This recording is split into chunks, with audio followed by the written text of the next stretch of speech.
Imagine driving down a dark, heavily forested highway on a cold winter night, surrounded by nothing but towering trees and the faint glow of your own headlights.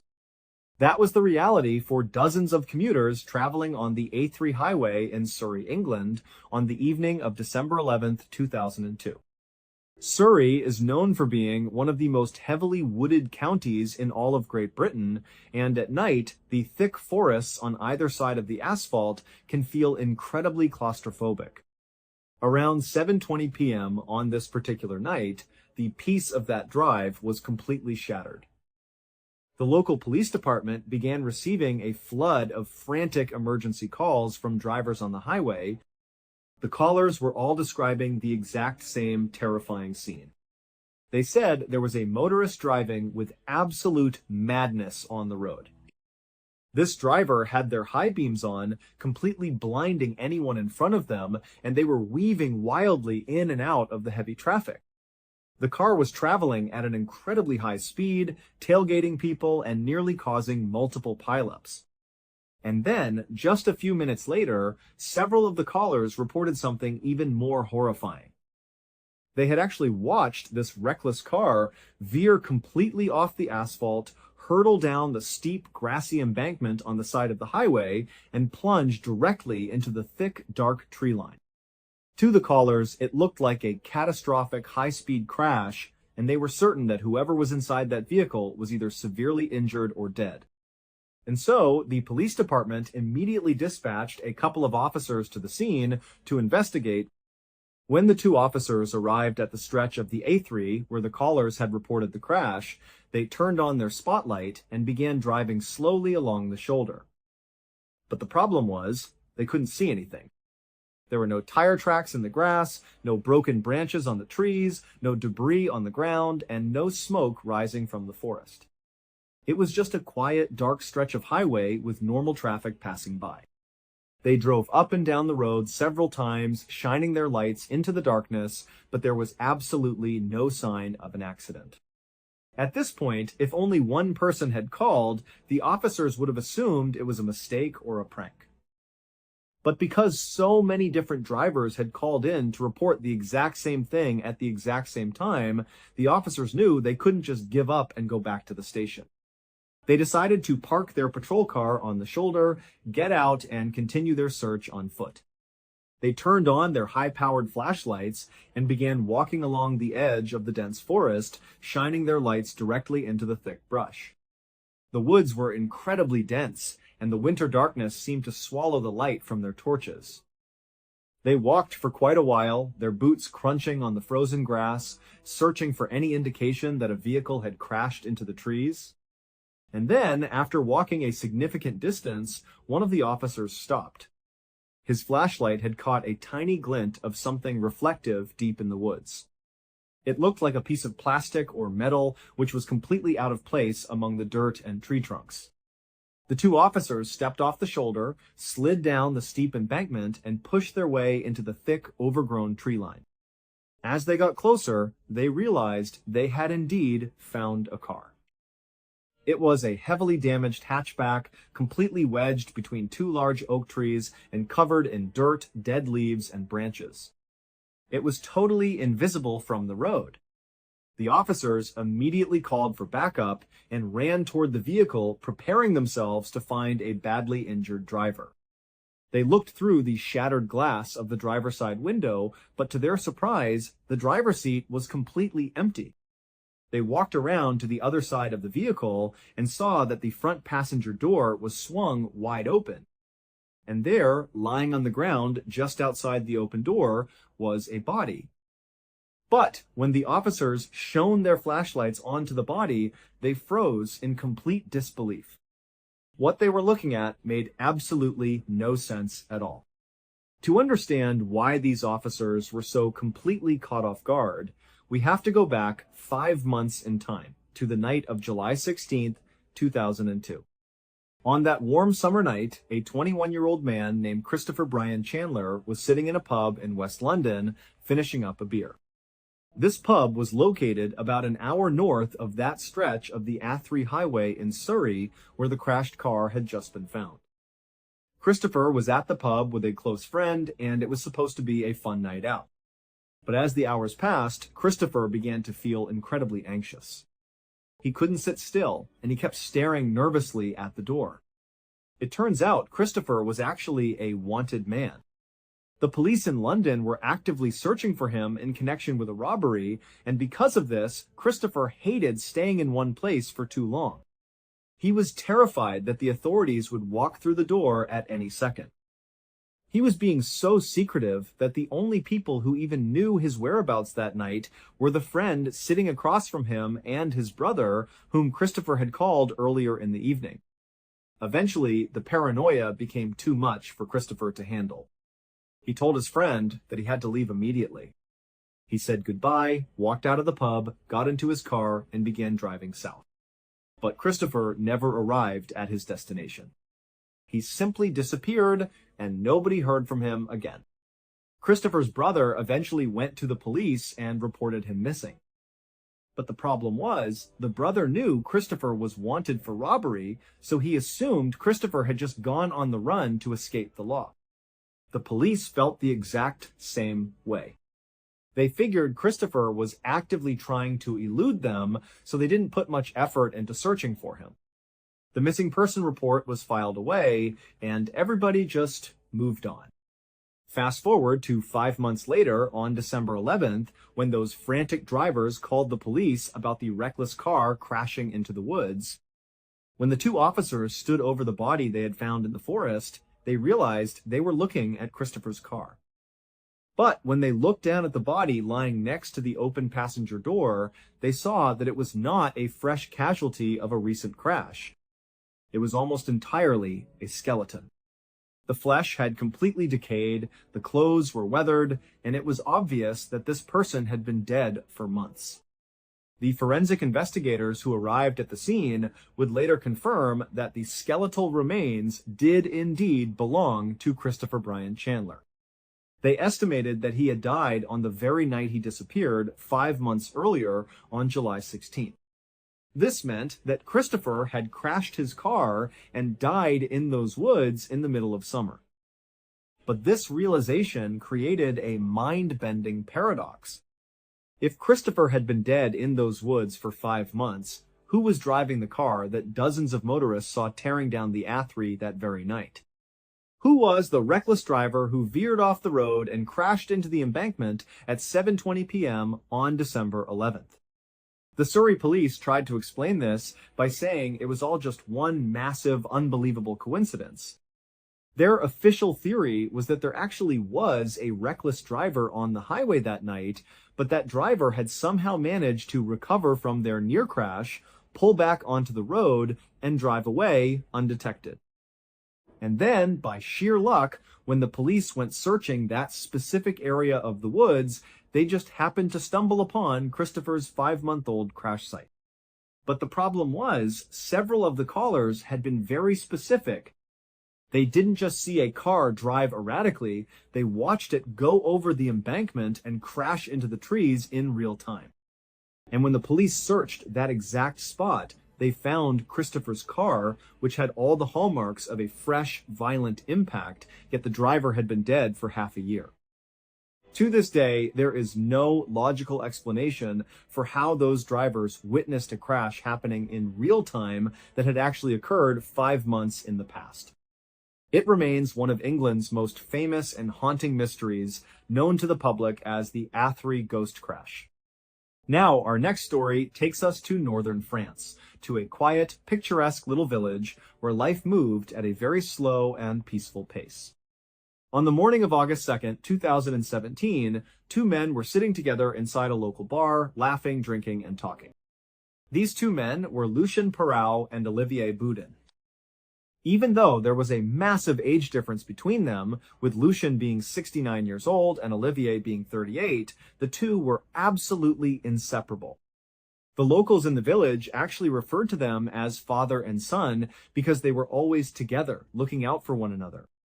Lucien had spent his entire life working hard in a manufacturing plant in a nearby city, but just 4 years earlier, he had finally retired and moved into a small house in this quiet village. But when he first moved in, he was incredibly lonely and depressed. Lucien was divorced, he struggled heavily with alcohol, and he felt like he had nothing left to look forward to in life. But then he met Olivier, and everything changed. When they first met, Olivier was also going through a very difficult time. He was dealing with some chronic health issues that made it hard for him to maintain steady work, and he was constantly bouncing between the nearby city and the village, trying to find his footing. When these two men connected, they instantly bonded over their shared struggles. For Lucien, what really mattered was that Olivier, despite being so much younger, never treated him like a useless old man. He treated Lucien like a true peer and a best friend. Before long, their lives became completely intertwined.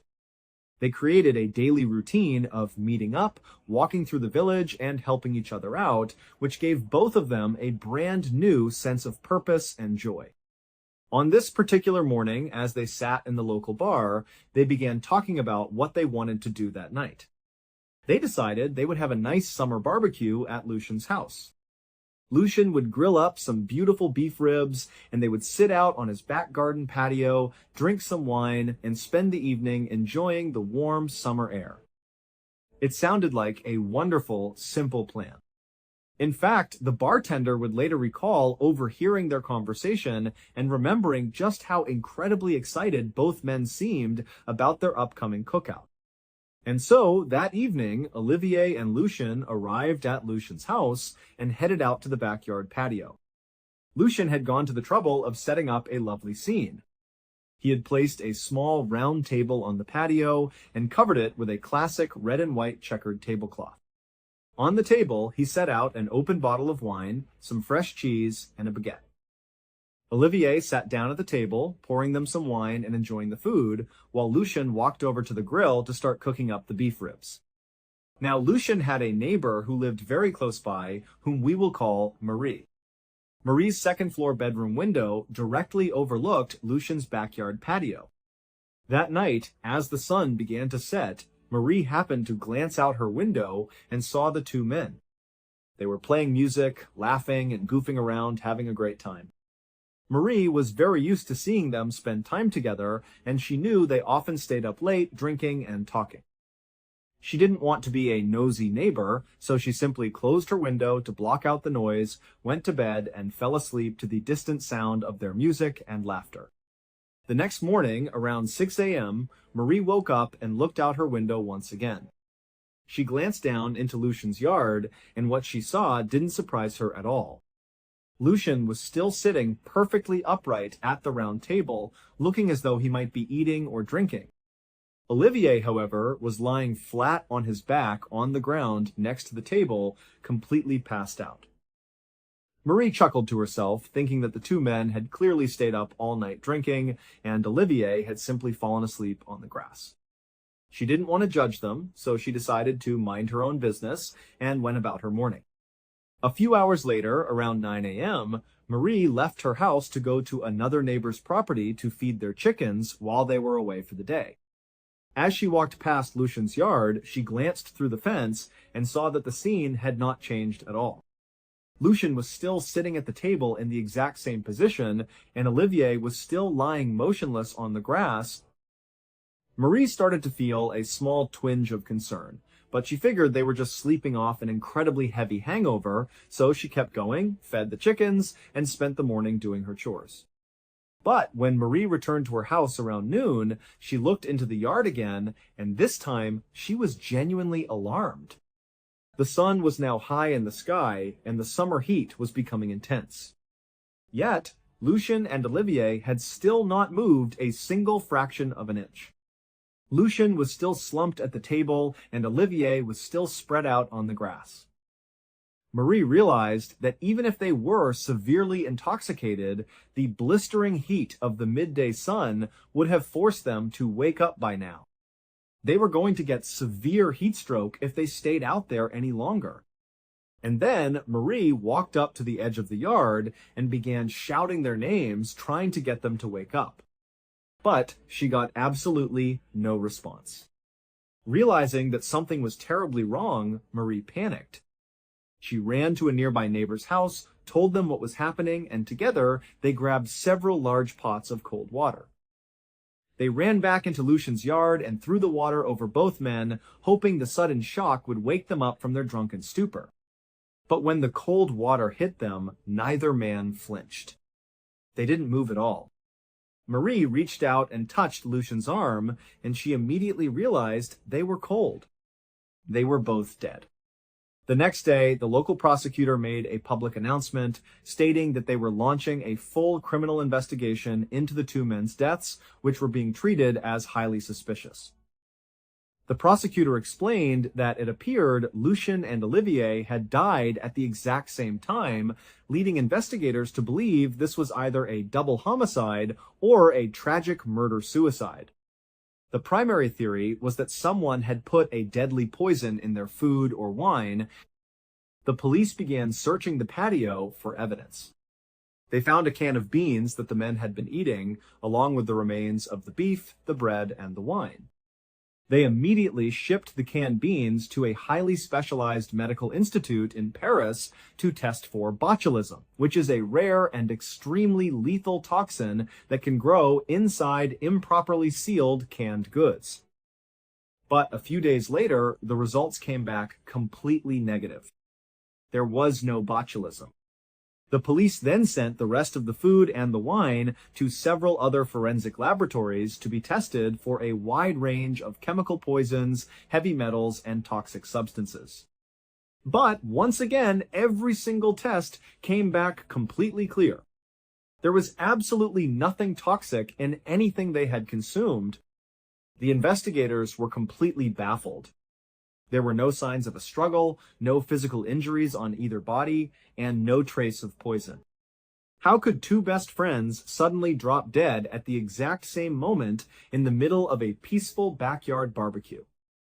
But then the official autopsies were completed, and the forensic pathologists discovered a series of events so incredibly tragic and bizarre that no one could have ever predicted them.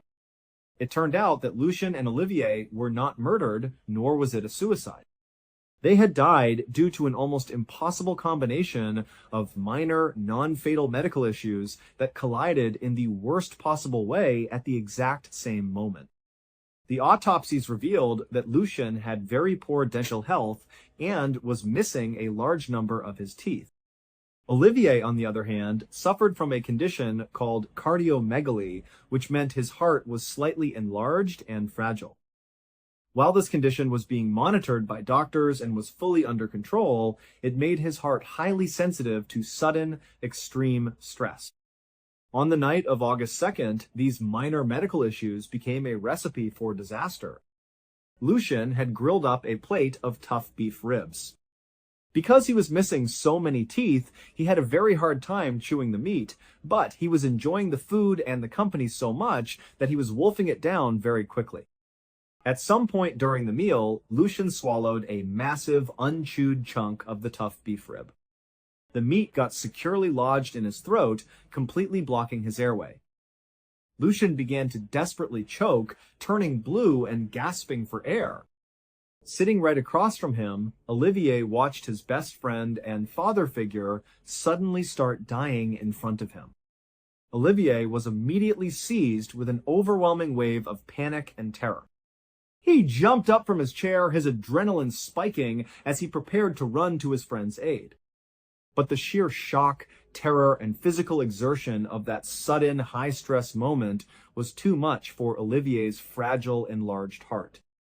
The intense stress caused his heart to instantly seize up. He suffered a massive fatal heart attack and collapsed dead onto the grass. Meanwhile, Lucian was still choking. With Olivier now lying dead on the ground, Lucian had absolutely no one left to perform the Heimlich maneuver or help him clear his airway. He remained slumped over the table, desperately struggling to breathe, until he finally suffocated and died right there in his chair. The next morning, when Marie looked out her window, she wasn't looking at two hungover friends sleeping off a wild night of drinking. She was looking at the silent, tragic scene of an unbelievable double tragedy.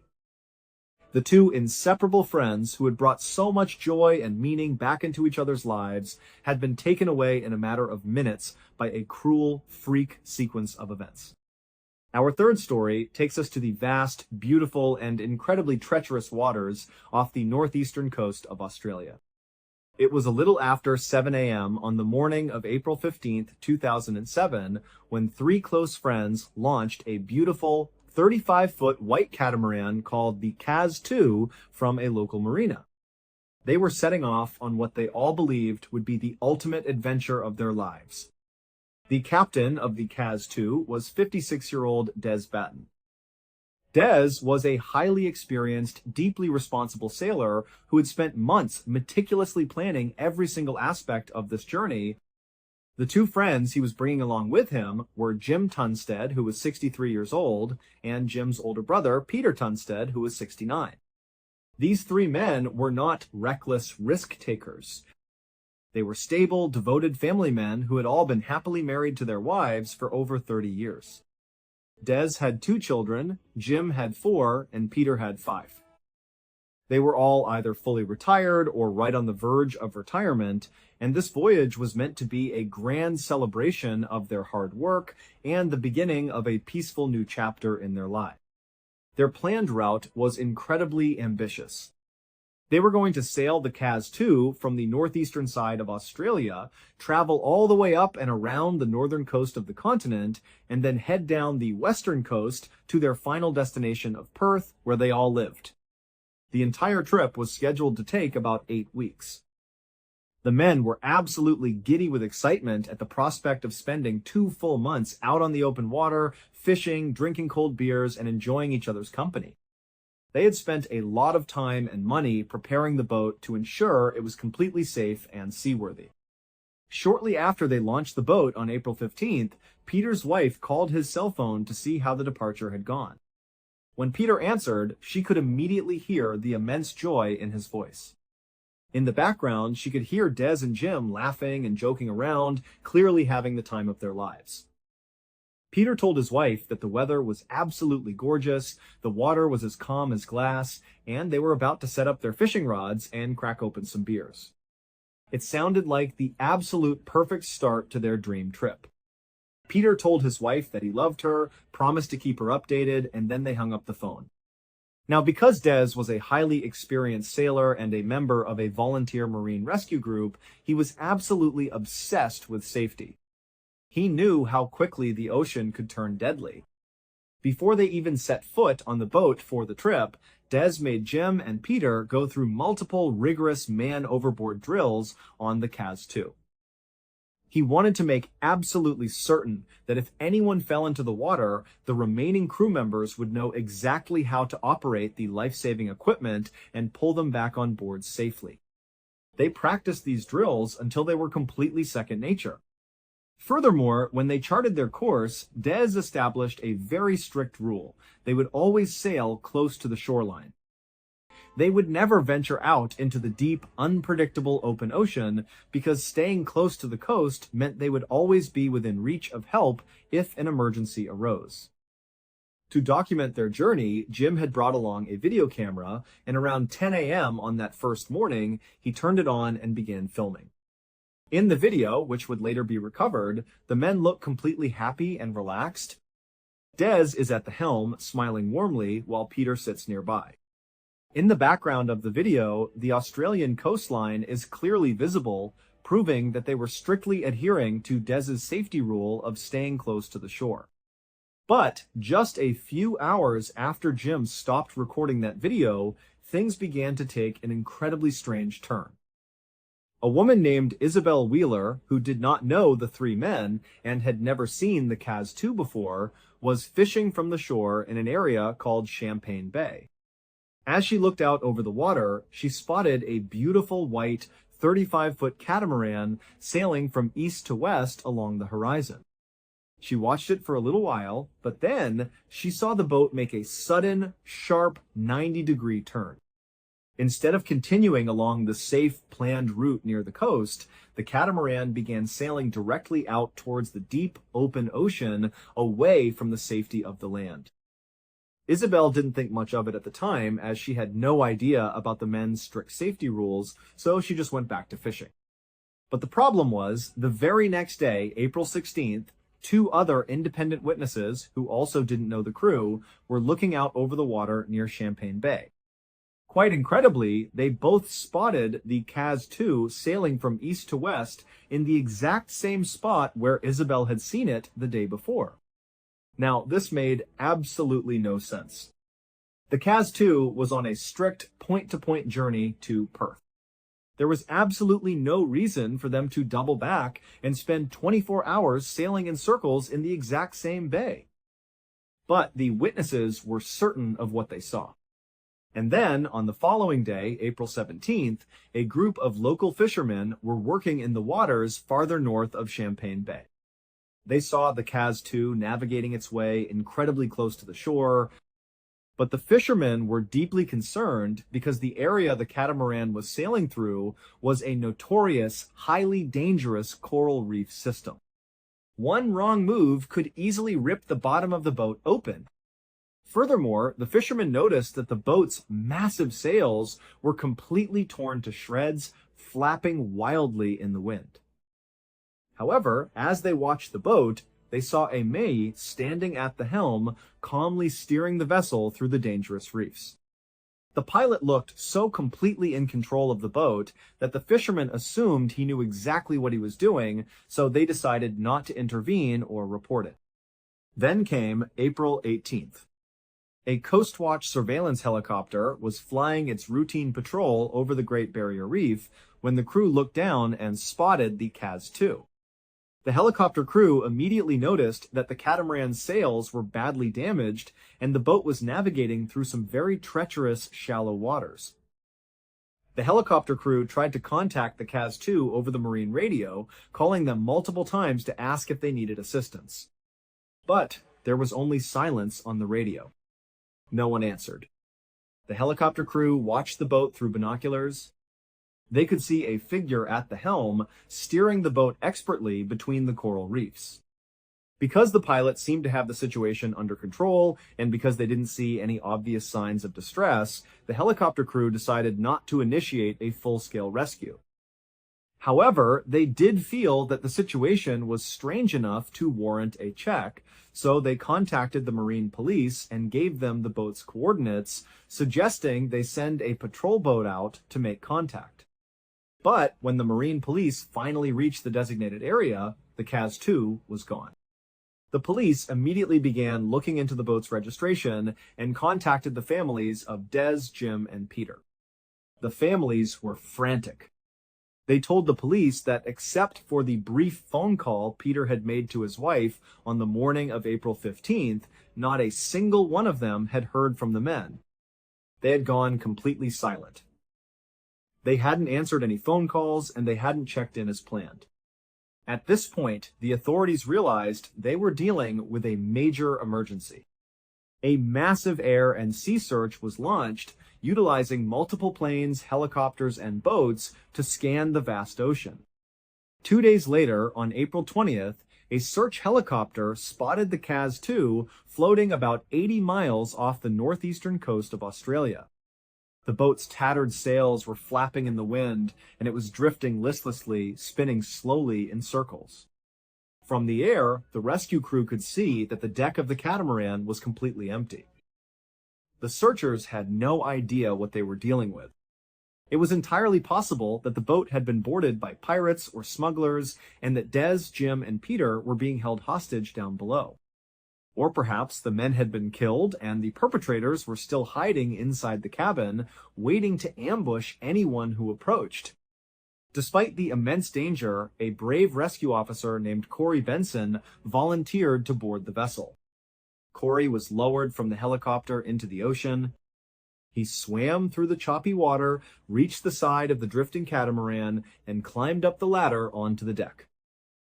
The moment his boots hit the wood, he was struck by how eerily quiet it was. There was no sound except for the wind and the tattered sails flapping.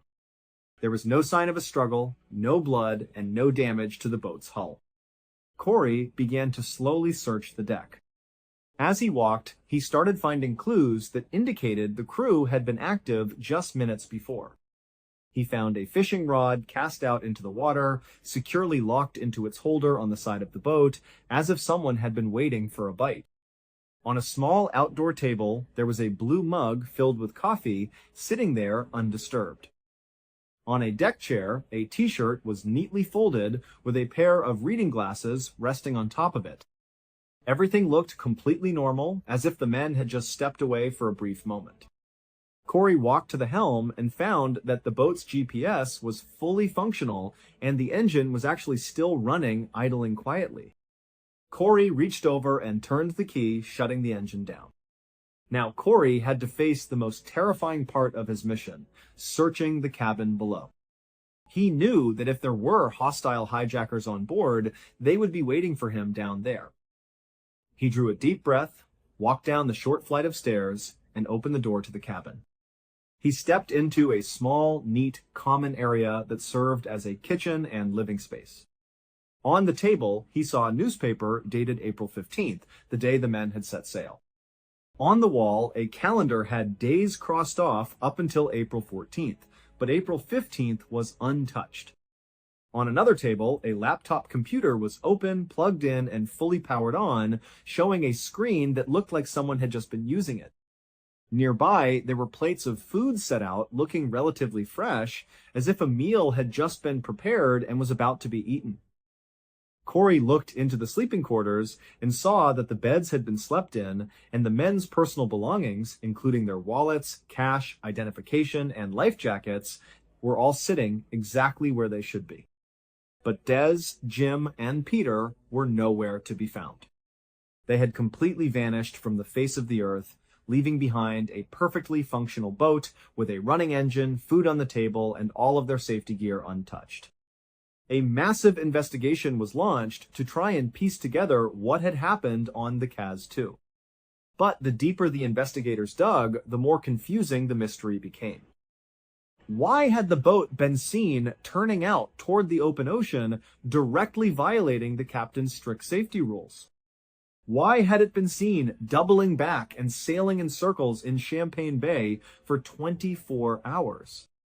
Who was the mysterious figure that multiple witnesses and the helicopter crew saw standing at the helm, calmly steering the boat through dangerous coral reefs with tattered sails? The official coroner's inquest would eventually propose a theory. They suggested that on the afternoon of April 15th, one of the men had gone to the edge of the boat to try and free a tangled fishing line or retrieve a dropped item. He had lost his balance and fallen into the ocean. The second man, seeing his friend in the water, had rushed to help him, but had also fallen overboard. The third man, panic-stricken, would have tried to steer the boat back to save them, but in his haste, he too fell into the water, leaving the catamaran to drift away on its own, while the three men tragically drowned in the ocean. But this theory had massive holes. If the men had all fallen overboard on the very first day, April 15th, then who was the pilot that multiple independent witnesses and a professional helicopter crew saw steering the boat on April 16th, 17th, and 18th? Why were the sails ripped to shreds if the boat had just been drifting? And why was the engine still running and the coffee still fresh when Corey Benson boarded the boat on April 20th? To this day, the families of Des, Jim, and Peter have never received any real answers.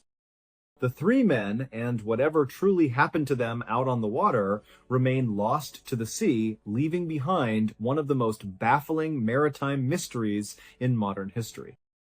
We have to look closely at how the initial investigations into these cases unfolded, because the details are where the truth always hides. In the case of the Athri ghost crash, the Surrey police were faced with an absolute impossibility. When they first processed the scene, they found that the registration of the car matched a 1994 Vauxhall Astra. This was a car that had been registered to Christopher Brian Chandler, who had been missing since July. The area where the car was found was a steep decline, about 20 yards off the main road, completely enveloped by dense underbrush, nettles, and mature trees. It was a location that was completely invisible to any passing vehicle, even during the bright daylight hours. And so, when the police department first received those calls on December 11th, they were expecting to find a fresh accident scene. The callers had been incredibly descriptive. One caller, a truck driver who had been traveling south on the A3, told the dispatchers that he had seen a dark hatchback lose control, slide sideways down the embankment, and disappear into the trees with its headlights still shining brightly. Another caller, a woman driving a sedan, reported that she had to swerve to avoid the same erratic vehicle just seconds before it left the road. She described the sound of the tires screeching and the violent impact as the car hit the tree line. But the problem was, when the officers actually reached the vehicle on foot, they found a scene that had been undisturbed for months. The car's battery was completely dead, and the engine block was cold and rusted. The tires were deflated, and thick vines had grown up through the wheel wells, wrapping themselves around the axles. Silt and dead leaves had accumulated on the hood and roof, forming a layer of organic debris that had clearly taken months to build up. The interior of the car was damp and covered in mold. There was absolutely no way that this vehicle had been driven on the highway that night, let alone crashed just minutes before the police arrived. At this point, the investigators were forced to look at the skeletal remains on the ground. The body was lying outside the open passenger door, partially covered by leaves and dirt that had naturally fallen over the preceding months. The forensic pathologist who examined the remains noted that there were no signs of trauma inflicted by another person. The bones showed fractures that were completely consistent with a high-speed vehicle impact, including broken ribs and a fractured collarbone. The decay of the soft tissue was extensive, indicating that the body had been exposed to the elements, insects, and small animals for approximately 5 months.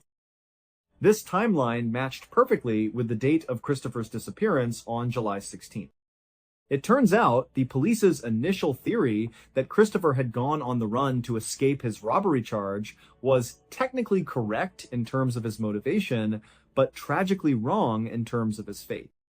Christopher had indeed been trying to flee the area, but his escape was cut short on that very first night.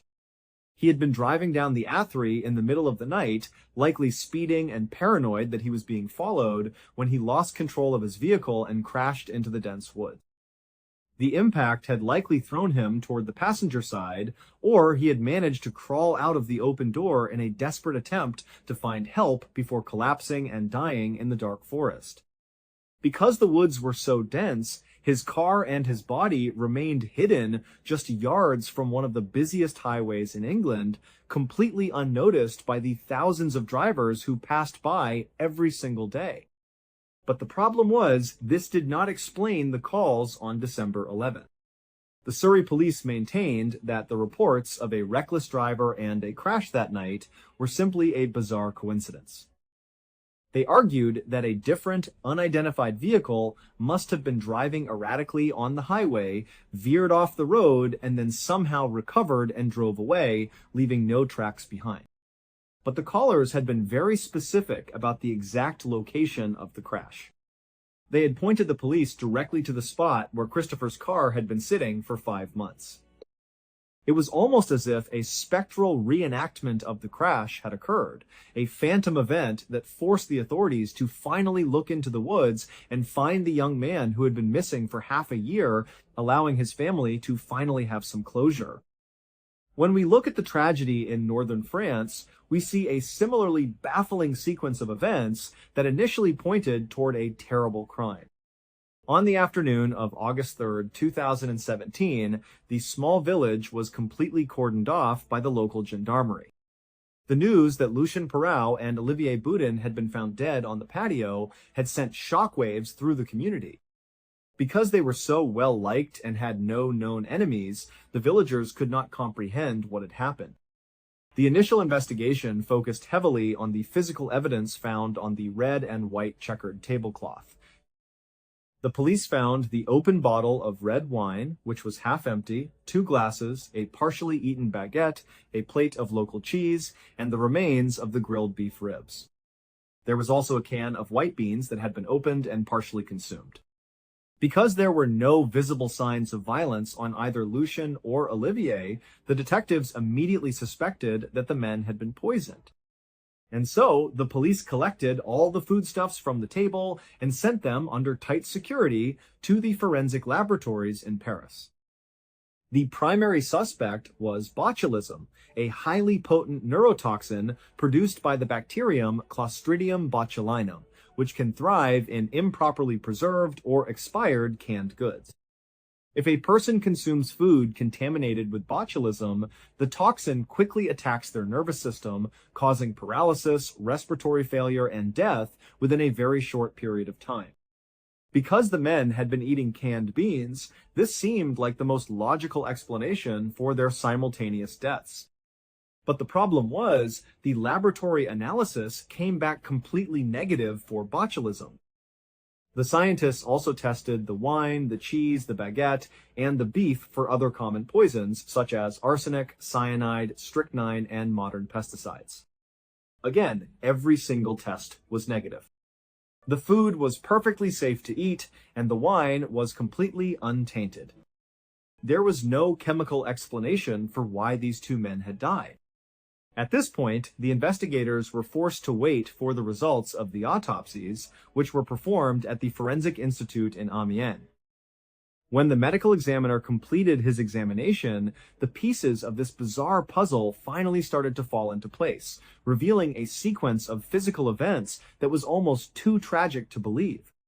The autopsy of 69-year-old Lucien Perrau revealed that his lungs were completely clear of any fluid or disease, but his trachea was entirely blocked. A large piece of tough grilled beef rib, measuring nearly 3 inches in length, was wedged tightly in his throat. Lucien had tried to swallow this massive piece of meat without chewing it. The pathologist noted that Lucien was missing almost all of his molars, which are the teeth responsible for grinding down tough food like meat. Because he lacked these teeth, and because he was eating quickly, he had swallowed the chunk of beef whole. It had immediately blocked his airway, preventing him from breathing or making any sound. He was experiencing acute asphyxiation, a terrifying state where the brain is rapidly starved of oxygen. Next, the medical examiner performed the autopsy on 38-year-old Olivier Boudin. Unlike Lucien, Olivier's airway was completely clear, and there was no food in his trachea. However, his heart showed signs of a massive acute myocardial infarction. Olivier had a congenital heart condition known as cardiomegaly, which is a pathological enlargement of the heart muscle. While people with this condition can live relatively normal lives with proper medication and monitoring, their hearts are extremely vulnerable to sudden, massive spikes in blood pressure and adrenaline, and so the reconstruction of their final moments became painfully clear. Lucien and Olivier were sitting at the table, enjoying their dinner and the music playing from the radio. Lucien took a large bite of the beef rib, failed to chew it properly due to his missing teeth, and attempted to swallow it. The meat became lodged in his throat, and he began to choke violently, clutching his chest and throat, his face turning blue as he struggled for air. Olivier, sitting directly across from him, saw his best friend and father figure suddenly suffocating and thrashing in his chair. Olivier was instantly seized with an overwhelming wave of panic and terror. The sudden shock of seeing his friend dying caused a massive instantaneous release of adrenaline into Olivier's bloodstream. His heart rate skyrocketed and his blood pressure surged. For a normal, healthy heart, this would have been a standard fight-or-flight response. But for Olivier's enlarged and fragile heart, it was a lethal blow.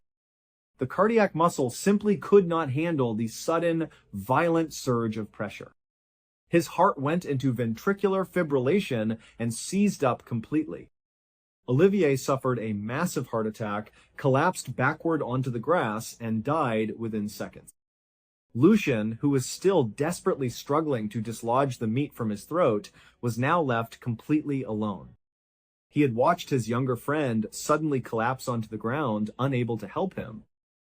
Lucian had no way to perform the Heimlich maneuver on himself, and without anyone there to assist him or call for help, he simply sat in his chair, losing consciousness as his brain was starved of oxygen until he finally passed away. Fast forward to the next morning, when their neighbor Marie looked out her second-floor window. She saw Lucian sitting at the table and Olivier lying on the grass, and she assumed they had just had a long night of heavy drinking and were sleeping it off. It was only hours later, when the hot midday sun failed to wake them, that she realized the horrifying truth. The two best friends, who had found such comfort and companionship in each other's company, had been taken away in a matter of minutes by a cruel physical chain reaction of events. Now, when we look at the mystery of the Kaz-2, the details of the investigation are even more baffling. The 35-foot catamaran was designed and built to be one of the safest, most stable vessels on the water. Catamarans have twin hulls, which makes them incredibly resistant to tipping over, even in rough seas. The vessel was equipped with state-of-the-art navigation systems, life jackets, an emergency position indicating radio beacon, and a fully functional marine radio. When the rescue officer, Corey Benson, boarded the boat on April 20th, he was stepping onto a vessel that was fully operational. The boat's GPS was still active, and when investigators analyzed the recorded data, they were able to reconstruct the exact path the Kaz-2 had taken since its departure from Airlie Beach on April 15th. The GPS data showed that the boat had traveled along the planned coastal route for the first few hours of the trip, just as Jim's video had shown. But then, around 2 p.m. on April 15th, the GPS recorded a sudden, sharp 90-degree turn to the northeast. The boat began sailing directly away from the coast out into the deep, open waters of the Coral Sea. This turn was made at a speed of about 6 knots, and the boat maintained this heading for several miles. But the problem was, there was absolutely no reason for the crew to make this turn. Des Batten was a highly experienced sailor who was deeply familiar with the dangers of the open ocean, and he had been adamant about staying close to the shore. Furthermore, the GPS showed that after sailing out into the open water for several hours, the boat made another series of turns, eventually doubling back and returning to the vicinity of Champagne Bay on April 16th.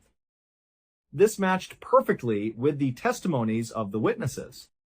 Isabel Wheeler had seen the boat make that sharp turn on April 15th, and the two other witnesses had seen it sailing in circles in the exact same area on April 16th. But why would 3 experienced sailors spend 24 hours sailing in circles, violating their own safety rules without ever radioing for help or using their satellite phone? And then there was the sighting by the fishermen on April 17th. They saw the boat navigating through a highly dangerous coral reef system. The sails were torn to shreds, indicating that the boat had been battered by strong winds or had been improperly handled. Yet, the fishermen were certain that they saw a man standing at the helm, calmly steering the boat through the reefs. The pilot looked completely in control, steering the vessel around the shallow obstacles with expert precision. This was confirmed again on April 18th by the crew of the Coast Watch helicopter. They also saw the boat with its damaged sails, and they also saw a figure at the helm steering the boat through the treacherous waters. They tried to make contact over the radio, but they received no response. At this point, the investigators were faced with a massive contradiction. If the 3 men had fallen overboard and drowned on the very first day of the trip, as the official coroner's inquest would later suggest, then who was the person steering the boat on April 16th, 17th, and 18th? Who was the pilot who navigated the vessel through miles of dangerous shallow coral reefs with tattered sails without ever responding to radio calls or setting off the emergency beacon? When Corey Benson boarded the boat on April 20th, he found that the engine was still running, idling quietly in neutral. The GPS was on, and there was a cold but half-filled mug of coffee sitting on the table. A t-shirt was neatly folded on a chair with a pair of reading glasses resting on top of it. In the cabin, there were plates of food set out on the counter, and a laptop computer was open and running. All of the men's wallets, cash, passports, and life jackets were sitting in their lockers, completely untouched. The official coroner's theory was that one of the men had gone to the transom of the boat to try and free a tangled fishing line or retrieve a dropped item. He had lost his balance and fallen into the water. The second man, seeing his friend in the water, had rushed to help him, but had also fallen overboard. The third man, panic-stricken, would have tried to steer the boat back to save them, but in his haste, he too fell into the water, leaving the catamaran to drift away on its own, while the three men tragically drowned in the ocean. But this theory simply could not explain the physical evidence. If the men had all fallen overboard on April 15th, then who was the person seen steering the boat for the next 3 days? How did the boat navigate through miles of dangerous coral reefs without crashing if there was no one on board? And why was the engine still running and the coffee still sitting on the table 5 days later? If the boat had been drifting unmanned for 5 days, the engine would have run out of fuel, and the coffee would have evaporated or been knocked over by the movement of the waves. The families of Des, Jim, and Peter were left with a haunting, unresolved mystery. They had watched their loved ones set off on a dream vacation, completely happy and healthy, only for their boat to be found completely empty just a few days later, with all of their belongings untouched. Despite an extensive search and a detailed investigation, no trace of the three men was ever found, and their disappearance remains one of the most baffling maritime mysteries in modern history. Each of these three cases leaves us with a profound sense of unease. They remind us that the world is full of strange, unpredictable forces, and that sometimes the line between the living and the dead, the past and the present, is far more fragile than we would ever like to admit. Whether it is a ghost car reenacting a tragic crash from 5 months in the past, a freak physical chain reaction that takes the lives of two best friends in a matter of minutes, or a perfectly functional catamaran floating empty in the vast ocean with its engine still running, these stories show us that the truth is often far stranger than any fiction we could ever write. When we think about Christopher Brian Chandler, we are left with the image of a young man who spent his final months hiding from the world, only for his resting place to be revealed by a mysterious event that defies physical explanation. His family was able to finally lay him to rest, but the question of who was driving that car on December 11th will never be answered.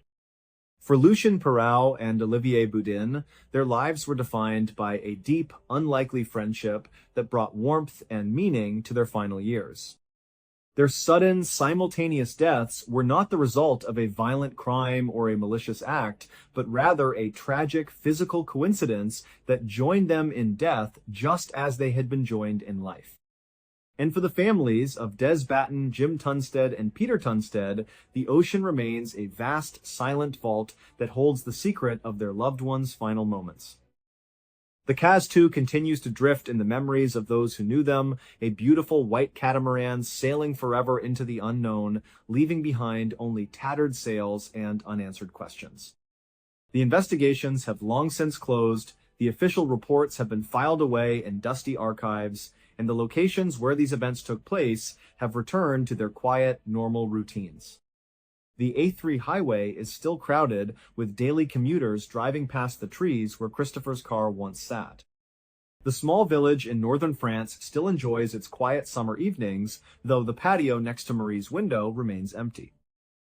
And the beautiful blue waters off the coast of Australia still draw sailors and fishermen from all over the world who look out over the horizon and wonder what truly happened to the crew of the Caz 2. These cases remind us of the fragility of our everyday lives. We plan our journeys, we gather with our friends, we set sail on our adventures, completely unaware of the invisible threads of fate that are constantly moving around us. And when those threads collide, they can create mysteries that will haunt us for generations, leaving us to search the dark woods, the silent backyards, and the vast open seas for answers that may never come. Thank you so much for watching. Let me know what you thought of today's episode in the comments. And remember, we have a whole playlist of true crime episodes ready for you to binge right now. Until next time. See ya. It was late in World War II, on a small island in the Philippines called Lubang. One morning, a Japanese soldier named Lieutenant Hiru Onoda moved silently out of the dense jungle. He crouched low at the edge of a massive rice field, his eyes scanning the area. A moment later, another soldier, a man named Kozuka, emerged from the trees behind him. Together, they began to crawl on their bellies through the mud, inching their way toward huge bundles of freshly harvested rice that had been left in the field by local farmers. When they finally reached the first big bundle, Onoda carefully pulled 2 torches from his pack. See, when Onoda had first been sent to Lubang, his orders were very clear. He was to destroy the island's airfield and do everything he could to disrupt the enemy. But almost immediately, the mission had gone completely sideways. Allied forces, the enemy of the Japanese, had launched a surprise attack on the island. The Japanese forces had been forced into a chaotic evacuation, and in the confusion, Onoda and Kozuka had been left behind. They had no idea if any other Japanese soldiers had also been stranded, but for the moment, it was just the 2 of them. Even though they were cut off with no idea if they'd ever be rescued, they still had their mission. Their job was to fight, to attack the enemy in any way they could. And these bundles of rice right in front of them, they knew exactly where this food was going. It was going to feed the enemy soldiers who now occupied the island. And so, their duty was to destroy it. Onoda took a moment, then lit the 2 torches. He handed one to Kozuka. They touched the flames to the first dry bundle of rice, and it went up in a whoosh of fire. Then, they started running. They sprinted across the field, stopping every few yards to set another bundle ablaze, until the entire rice field was a wall of fire and smoke. Suddenly, gunshots cracked through the air. The enemy had seen them. Onoda and Kozuka dropped their torches and immediately turned, running as fast as they could back towards the safety of the jungle. This was their routine. It was the rhythm of their entire existence. They would launch a surprise attack, cause some damage, and then retreat back into the jungle where they could hide and regroup. It was the one thing that gave their lives purpose. They were still fighting the war, and they would continue to fight until they were either killed or rescued. They were usually very good at this, experts at disappearing back into the trees before the enemy could zero in on them. But this time was different. As they were running, with bullets kicking up dirt all around them, Onoda heard Kozuka yell out from behind him.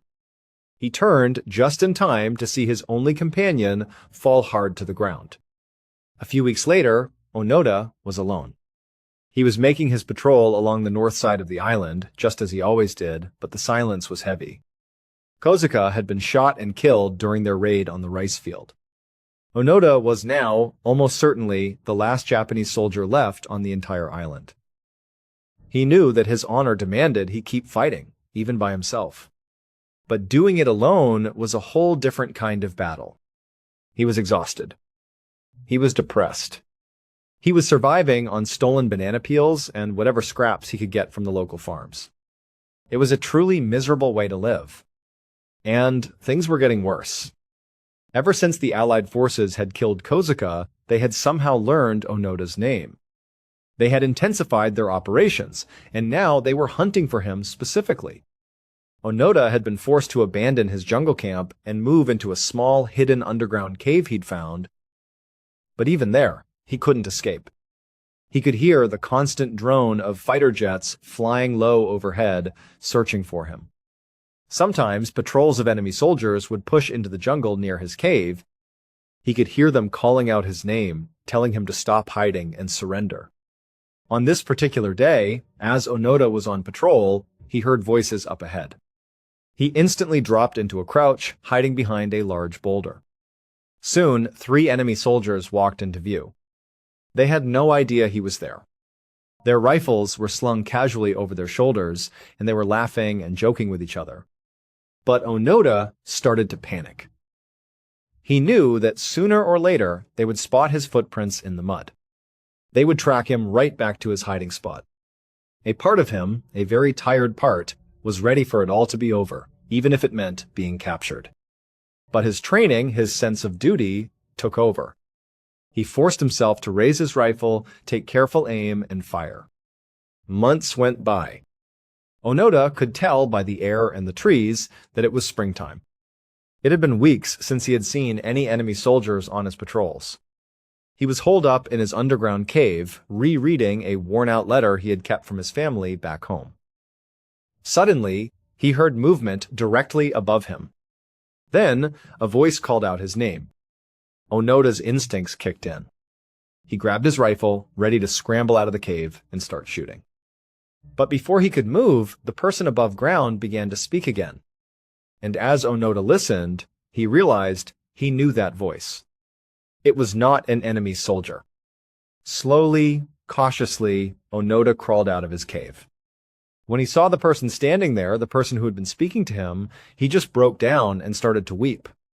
It was his old commanding officer, the man he had been waiting to hear from all this time. And his commander was walking toward him with a group of other soldiers, friendly Japanese soldiers. Onoda struggled to his feet. He immediately snapped to attention and gave the officer a sharp salute. He asked if he was finally allowed to go home. And the officer looked at him with a sad expression and said, yes, he could. Because it turned out the date was the 9th of March, 1974. World War II had officially ended 29 years earlier. Hiro Onoda had spent almost 3 decades fighting a war that was long over. He had been terrorizing and attacking Filipino farmers, villagers, and local police officers, all of whom he had mistaken for enemy troops. He was still living in a war that existed only in his mind. The Japanese government had presumed Onoda and Kozuka were dead years ago. But after Kozuka was killed and his body was recovered, they realized Onoda might still be out there. They sent search parties to the island to look for him.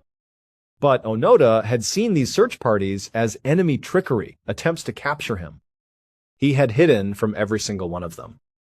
It wasn't until he heard the familiar voice of his old commanding officer, a voice he knew he could trust, that he finally came out of hiding and laid down his rifle.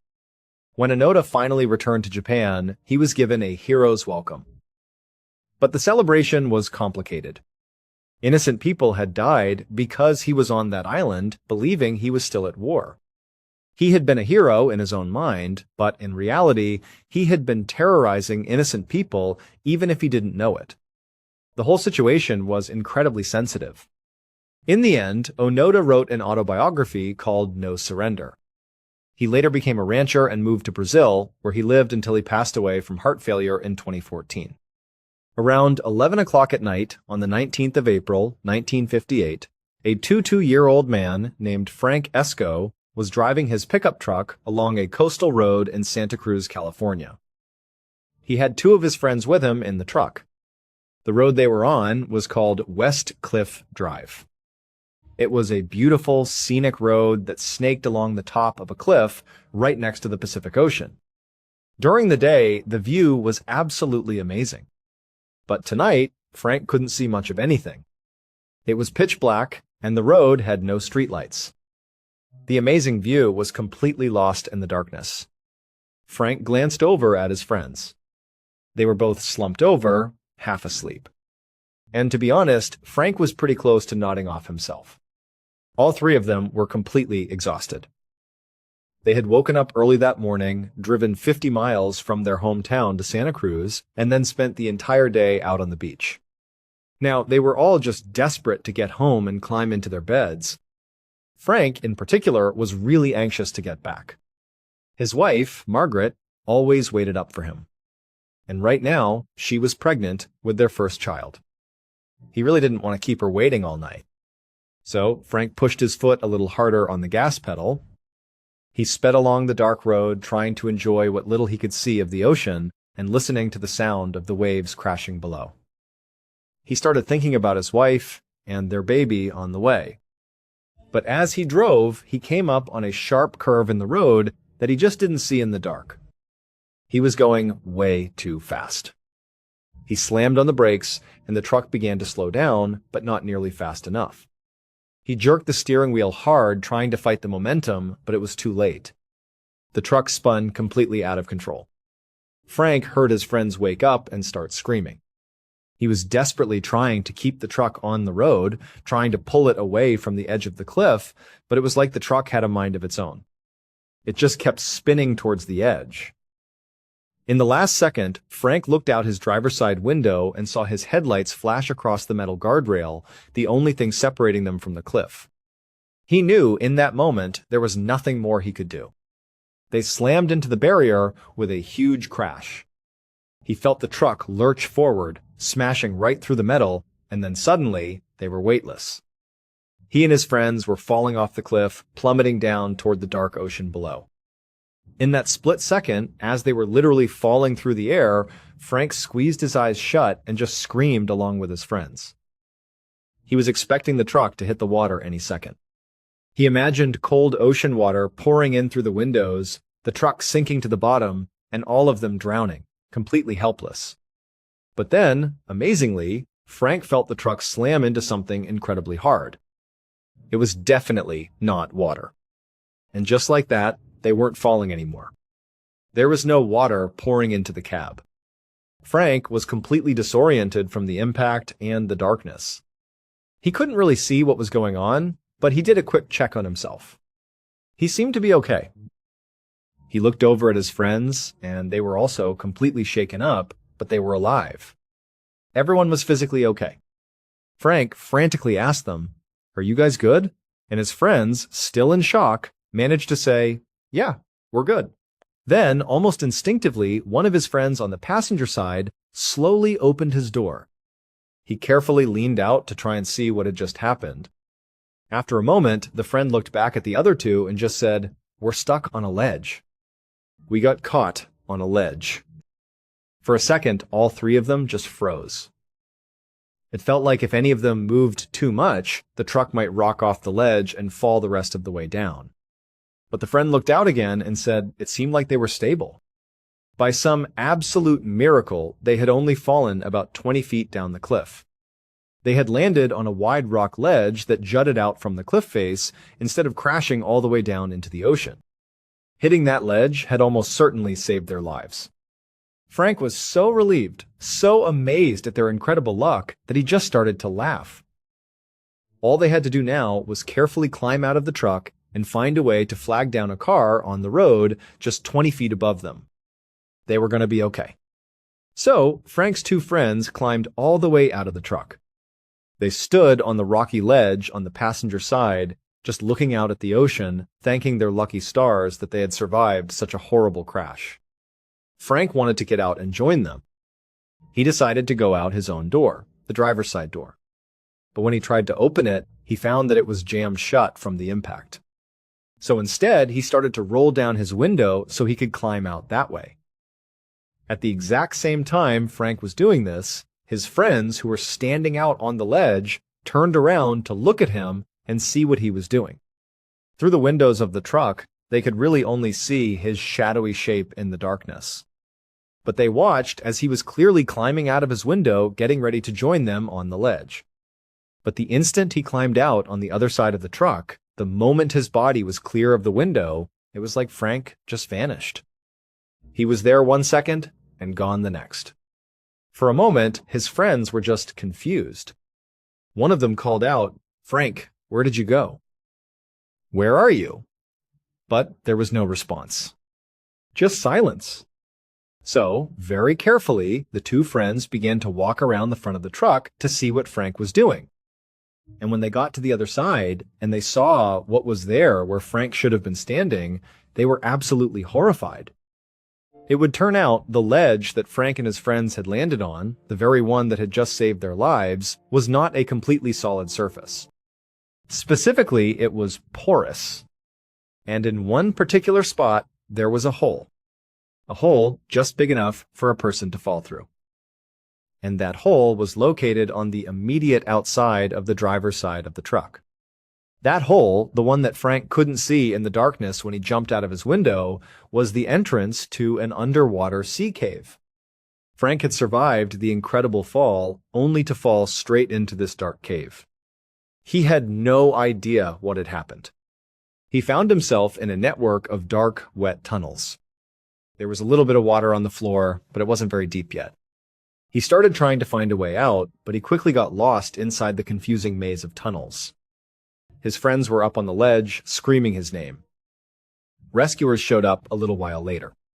But by the time the tide began to come in a couple of hours later, Frank was nowhere near the entrance hole. He was lost deep inside the cave. So when the water level rose, it didn't lift him up towards the exit. It just filled up the space he was trapped in. And he drowned. On the afternoon of the 19th of December, 1966, a 59-year-old man named Dr. Mohammed Ibrahim sat in a conference room inside a government building in Cairo, Egypt. He was there in his official capacity as an employee of the Egyptian government, and he was sitting at a table across from two government representatives from France. He felt incredibly nervous. He had been meeting with these same two men for the last 4 months, trying to reach an agreement with them about a very important diplomatic decision. But so far, they had not been able to make a deal. The reason for the stalemate was that these French representatives wanted Mohammed, who was the Director General of Egyptian Antiquities, to help them put together a huge exhibition in Paris. The entire exhibition was going to be about ancient Egypt. And specifically, they wanted Mohammed to loan them a collection of priceless artifacts from an ancient Egyptian pharaoh's tomb. But Mohammed was deeply afraid to loan these specific artifacts out.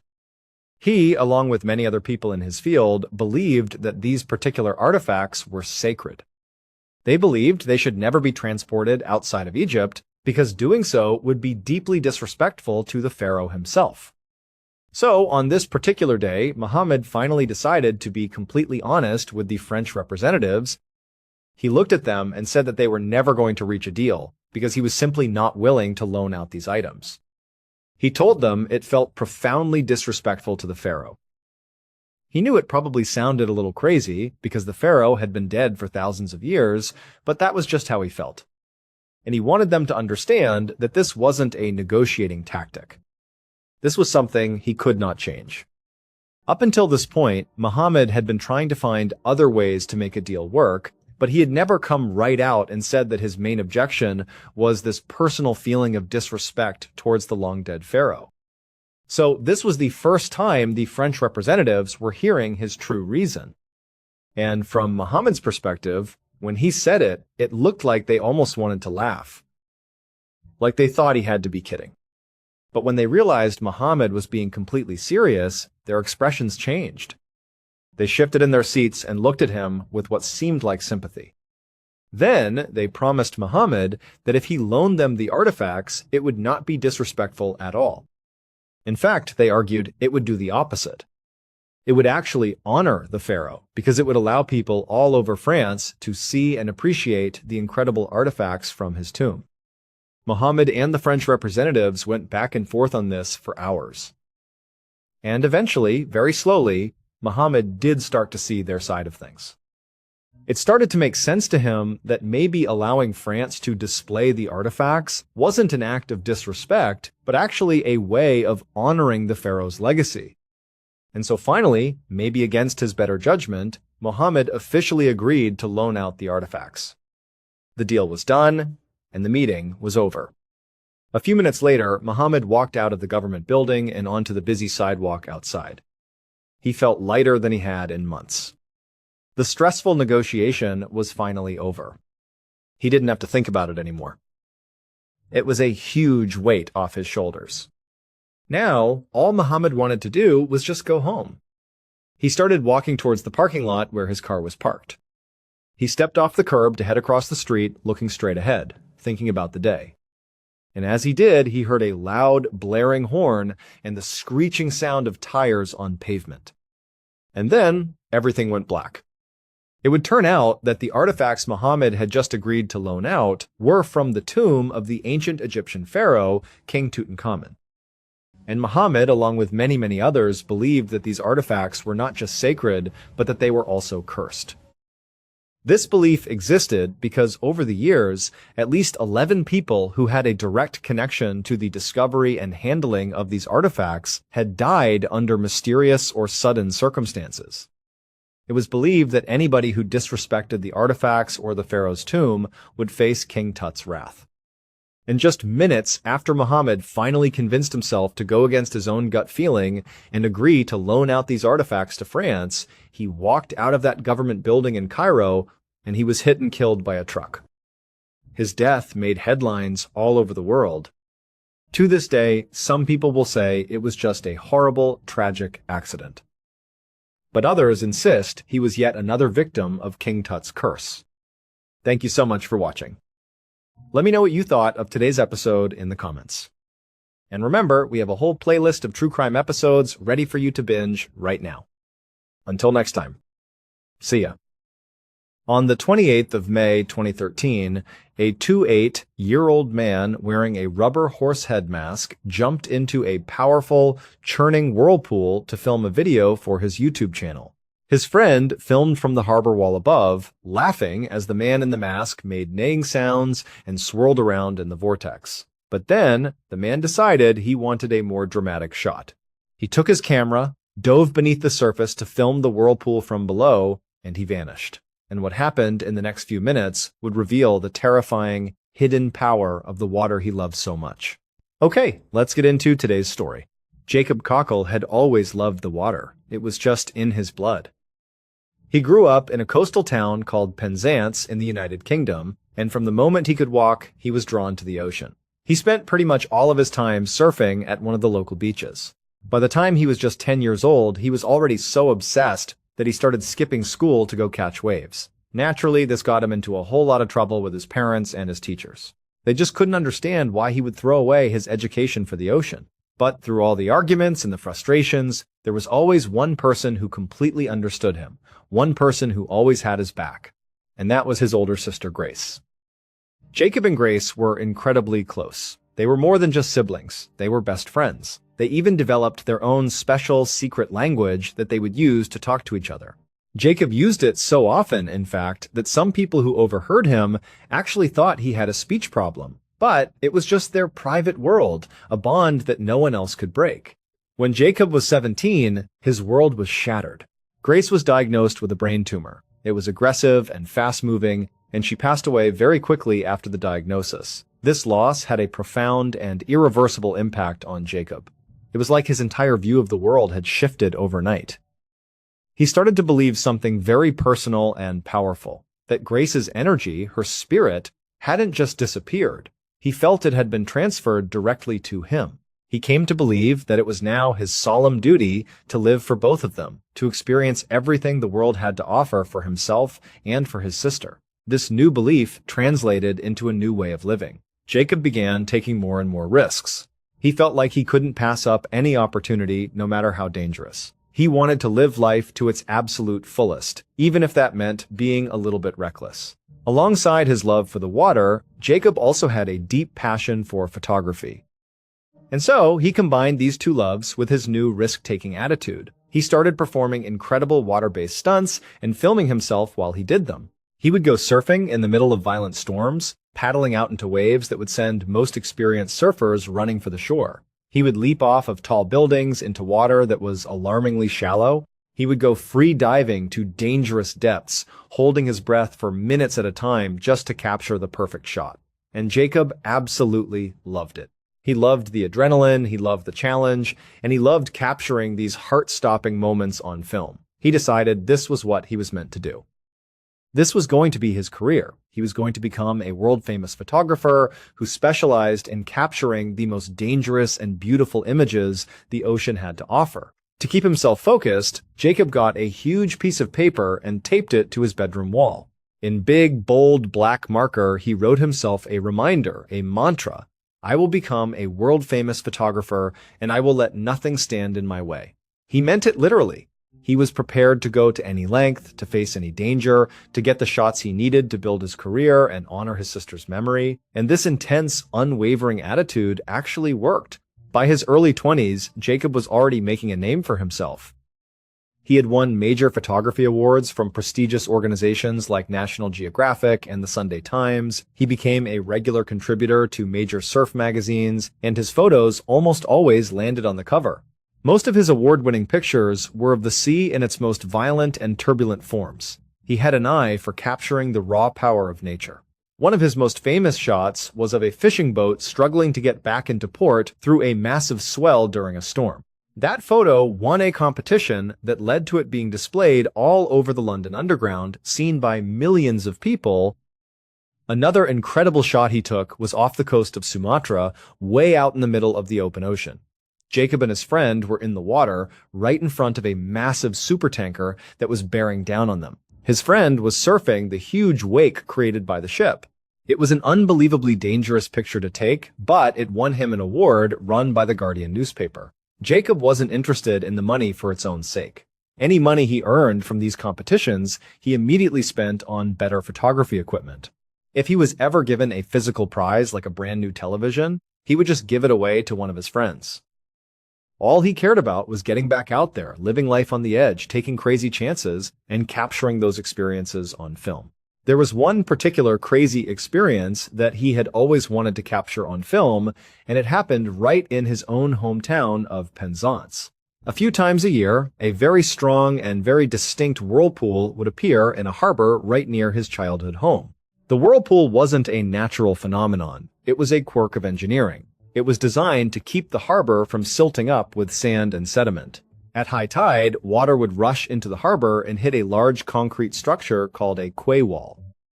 At the bottom of this wall was a large tunnel that fed into another, separate pool of water on the other side. So, as the tide came in, this secondary pool would fill up with water. Then, when the tide started to go out during low tide, the water in the main harbor would drain away, and the water from the filled-up pool would slowly filter back out through that same tunnel. This outflow of water was designed to push all the silt and sand out of the harbor, keeping it deep enough for boats. But sometimes, especially during very high tides, the water would come into the harbor so quickly that it would build up against the quay wall much faster than it could drain through the tunnel into the pool. When this happened, it created the same effect you see in your bathtub when you pull the plug. As all that excess water was forced down and sucked through the narrow tunnel, it would create a huge, powerful whirlpool that you could see spinning on the surface right next to the quay wall. This whirlpool only formed a couple of times a year, but it was incredibly dangerous.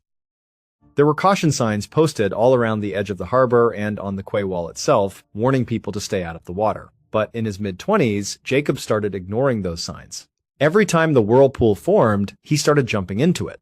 He found that if he was careful, he could swirl around the outside edge of the vortex. He would film it from inside and just on the surface. He would upload these videos to YouTube, and they went viral, getting millions and millions of views. The footage was breathtakingly beautiful and absolutely terrifying at the same time. On the 28th of May, 2013, Jacob was 28 years old.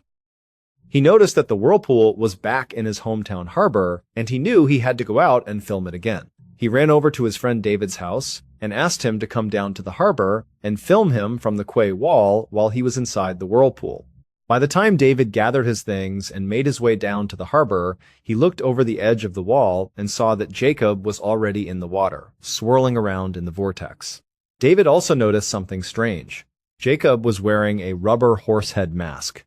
When David asked him why, Jacob yelled up that it would be more eye-catching on YouTube, that it would help the video get more views. So David leaned over the wall and started filming as Jacob, in his horse mask, swirled around and around in the whirlpool, making neighing sounds for the camera. After a few minutes of this, Jacob stopped and tried to swim away from the whirlpool. But you could see just how strong the pull of the water was. Even with swimming flippers on his feet, Jacob really struggled to get away from the vortex. He was in good spirits about it, though. He was laughing and talking to David, saying how, when he first jumped in, this particular whirlpool was actually pretty scary. He told David it was definitely the strongest one he had ever been in at that spot. David agreed, yelling down, "Yeah, I can tell from up here, that one's really strong." For the next 10 to 15 minutes, David and Jacob joked back and forth about the whirlpool's strength. Jacob would put his horse mask back on, swirl around inside the vortex for a bit, then swim out again. Towards the end of the video David was filming, Jacob yelled up that he had one more thing in mind that he wanted to do. He wanted to dive down below the surface and film the whirlpool from underneath. He asked David to hand his camera down to him. David handed it down. You can see on the video Jacob adjusting the settings on his camera, and then he took a deep breath and dove below the surface to begin filming the underwater vortex. David, up on the K wall, was watching him. He was very familiar with the kinds of things Jacob did. He knew Jacob was an incredible swimmer and had a great ability to hold his breath for a long time. But after a couple of minutes passed and Jacob still hadn't re-emerged, David started to get scared. He started yelling his name. When Jacob still didn't come up, David panicked. He turned and ran to the other side of the quay wall, the side that looked down into the secondary pool. He looked over the railing and he could see the water still rushing into the pool from the tunnel, but there was no sign of Jacob. He ran back and forth a couple of times, scanning the water on both sides of the wall. He couldn't see Jacob anywhere. Finally, he went back to the poolside one more time and looked down. And that's when he saw him. Jacob was down below, lying face down in the water, motionless. David scrambled down and waded out to him, but it was already too late. Jacob had drowned. The reason Jacob was always able to swirl around at the top of the whirlpool without getting pulled under was because he was wearing a wetsuit. Wetsuits are naturally buoyant. They help you float. But as you go deeper underwater, the water pressure increases and pushes against your wetsuit. This compression reduces the overall buoyancy of the suit. So, when Jacob dove down into this extremely powerful whirlpool, the immense pressure of the water pushed against his suit, and he lost his buoyancy. He was no longer floating. At that point, he got caught up in the powerful current of the whirlpool, and he was slowly but surely pulled down towards the bottom. He probably fought as hard as he could, trying to swim back to the surface, but the force was too great. Eventually, he was forced into the opening of that tunnel underneath the quay wall. He was trapped under there until he ran out of air and drowned. His body was then eventually spit out of the tunnel on the other side, into the pool where his friend David found him. From a very young age, Carrie O'Connor had an intense and passionate love of learning. When she first learned how to read, her parents had to practically bribe her just to get her to put her book down so she would go outside and play with the other kids. While Carrie loved to learn about everything, her absolute favorite subject was French culture. She began devouring all things French, the history, the art, the food. In middle school, she began studying the language, and by the time she was in high school, she was nearly fluent and was already taking college-level French courses. Carrie's passion never wavered. She would go on to earn several degrees in French, culminating in a PhD, and in 2019, she was finally able to put that PhD to its intended use, when she was offered a full-time professorship at Boston University. She was thrilled and eagerly accepted the role. After her first full year teaching at BU, she decided it was time to get an apartment that was closer to the campus. So, in August of 2020, shortly after her 38th birthday, Carrie, along with her two beloved cats, moved into an old apartment building on a busy street, just a 10-minute walk from Boston University. Even with her new apartment, still filled with unopened moving boxes and furniture still wrapped in plastic, Carrie's first priority was her students. She sat down at her laptop and enthusiastically wrote an email to all of her students for the upcoming year. The subject line was "The Joy of Learning French." In the email, her students could immediately see her incredible passion for the French language and just how excited she was about the new academic year. A few weeks later, on Monday, September 14th, Carrie was back at her apartment building after a day of classes. She had just purchased a brand new piece of furniture and she was trying to get it up to her apartment. This piece of furniture wasn't assembled yet. All the parts and the instructions were inside a single large box. This box was 7 feet tall, about a foot wide, and weighed just under 80 pounds. So it was both heavy and incredibly awkward to handle. Carrie managed to get this huge box out of her car at street level and then hauled it all the way through the front doors of her apartment building and into the first floor lobby. She leaned the box up against the wall and then pressed the call button for the elevator. Now, to understand what happened next, you need to have a basic understanding of how the elevator in Carrie's old building worked. It was an older model. Once the elevator car arrived at your floor, you would have to manually slide open a big heavy door called the hoistway door. On the other side of that, you would see the elevator car itself, and on the car, there was yet another door. This one was called the car gate. It was a metal accordion-style gate that you also had to slide to the side by hand. But unlike the outer hoistway door, this inner car gate had a critical safety feature. It had to be shut all the way in order for the elevator to be able to move between floors. So, when the light dinged in the first floor lobby, signaling the elevator's arrival, Carrie opened up the heavy hoistway door. Then she reached inside and slid open the metal car gate. After that, she grabbed her huge package and began the difficult process of trying to push it inside the elevator car. It was immediately clear that the only way this 7-foot-tall box was going to fit inside the small elevator was if she got it in there at an angle, standing upright. But no matter how hard she pushed and pulled and twisted it, she just could not get the box to go inside. While Carrie was struggling with this, another tenant happened to walk in through the front doors of the apartment building. He saw Carrie struggling with the box. At first, he just walked past her and started heading up the stairs towards his own apartment. But then he stopped, turned around, and said to Carrie, "Hey, I don't think it's a good idea to keep doing what you're doing. That package looks like it's too heavy for that elevator." He explained that the elevator was really old and that they had had problems with it before. He warned her that she might trip a sensor and the elevator might start moving before she was ready. He told her it just wasn't worth the risk. Carrie, who was already pretty committed to getting this done, hesitated for a second. She looked at her package, then looked back up at the man and said, "You know what? I'm just going to try one more time to get it inside the elevator." Seeing her determination, the other tenant hesitated for a moment and then decided to help her. He went back down the stairs and held open the heavy hoistway door with his hand. Carrie then stepped inside the elevator car and used her own hip to keep the inner car gate from closing. Working together, the two of them began pushing and pulling, and finally, after a lot of effort, they were able to wedge the package at an angle inside the elevator car.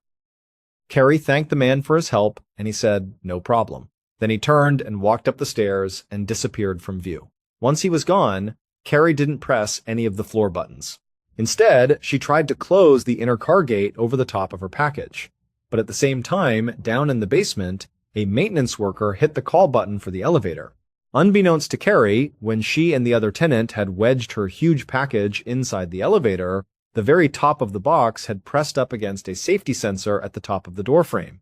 This sensor was the one that registered when the car gate was fully shut.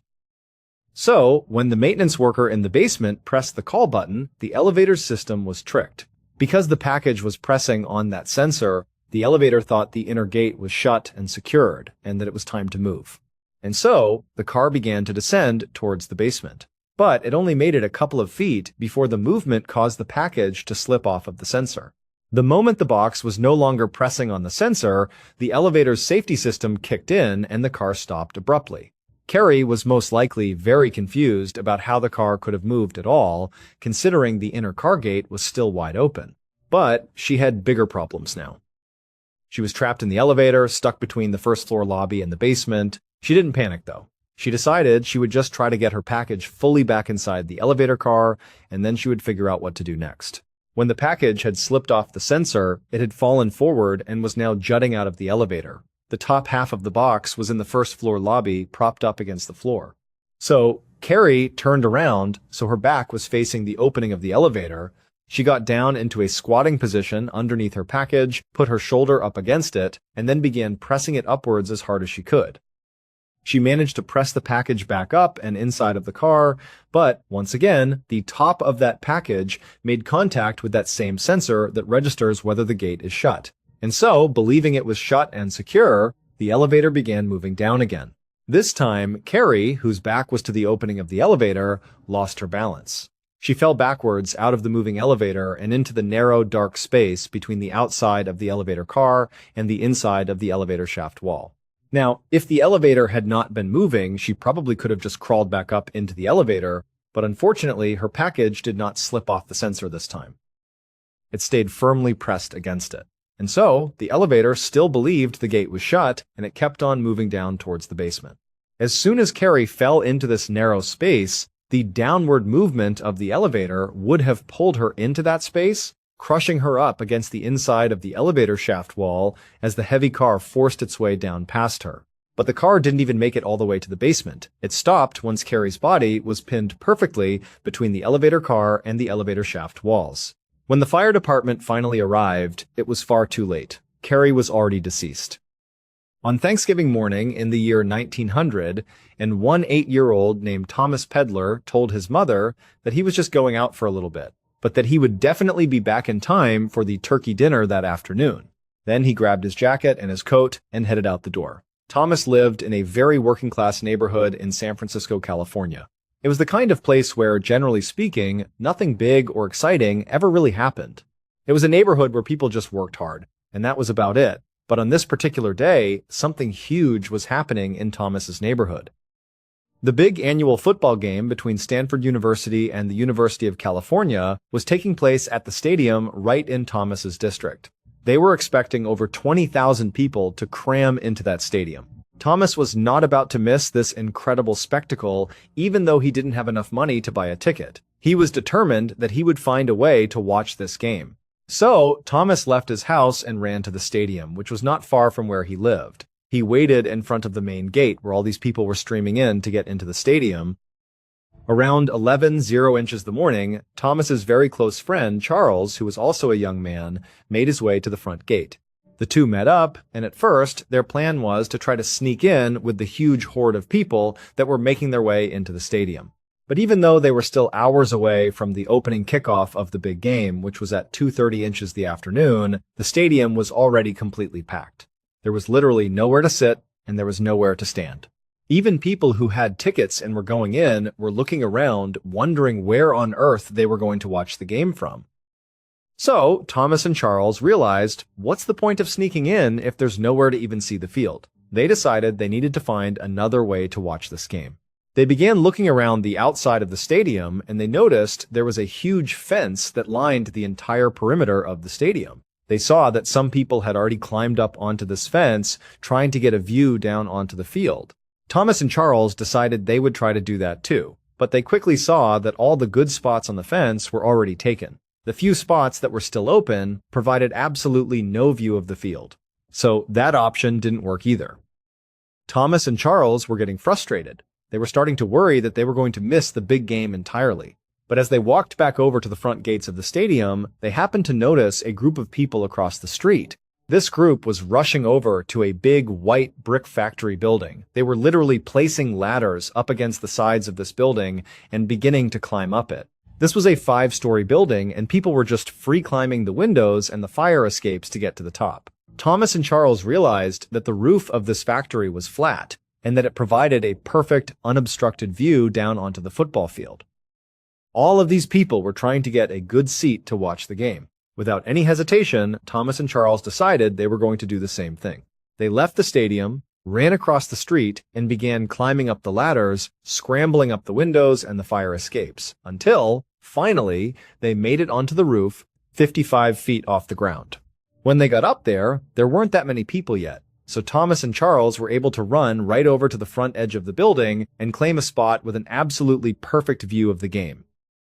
A couple of hours later, at 2:30 the afternoon, when the game actually started, the rooftop that Thomas and Charles were on was now completely packed with people. Hundreds of people had climbed up onto this factory. There had been some factory workers down below, telling people not to do this, yelling that it wasn't safe to climb on top of the factory, but nobody listened to them.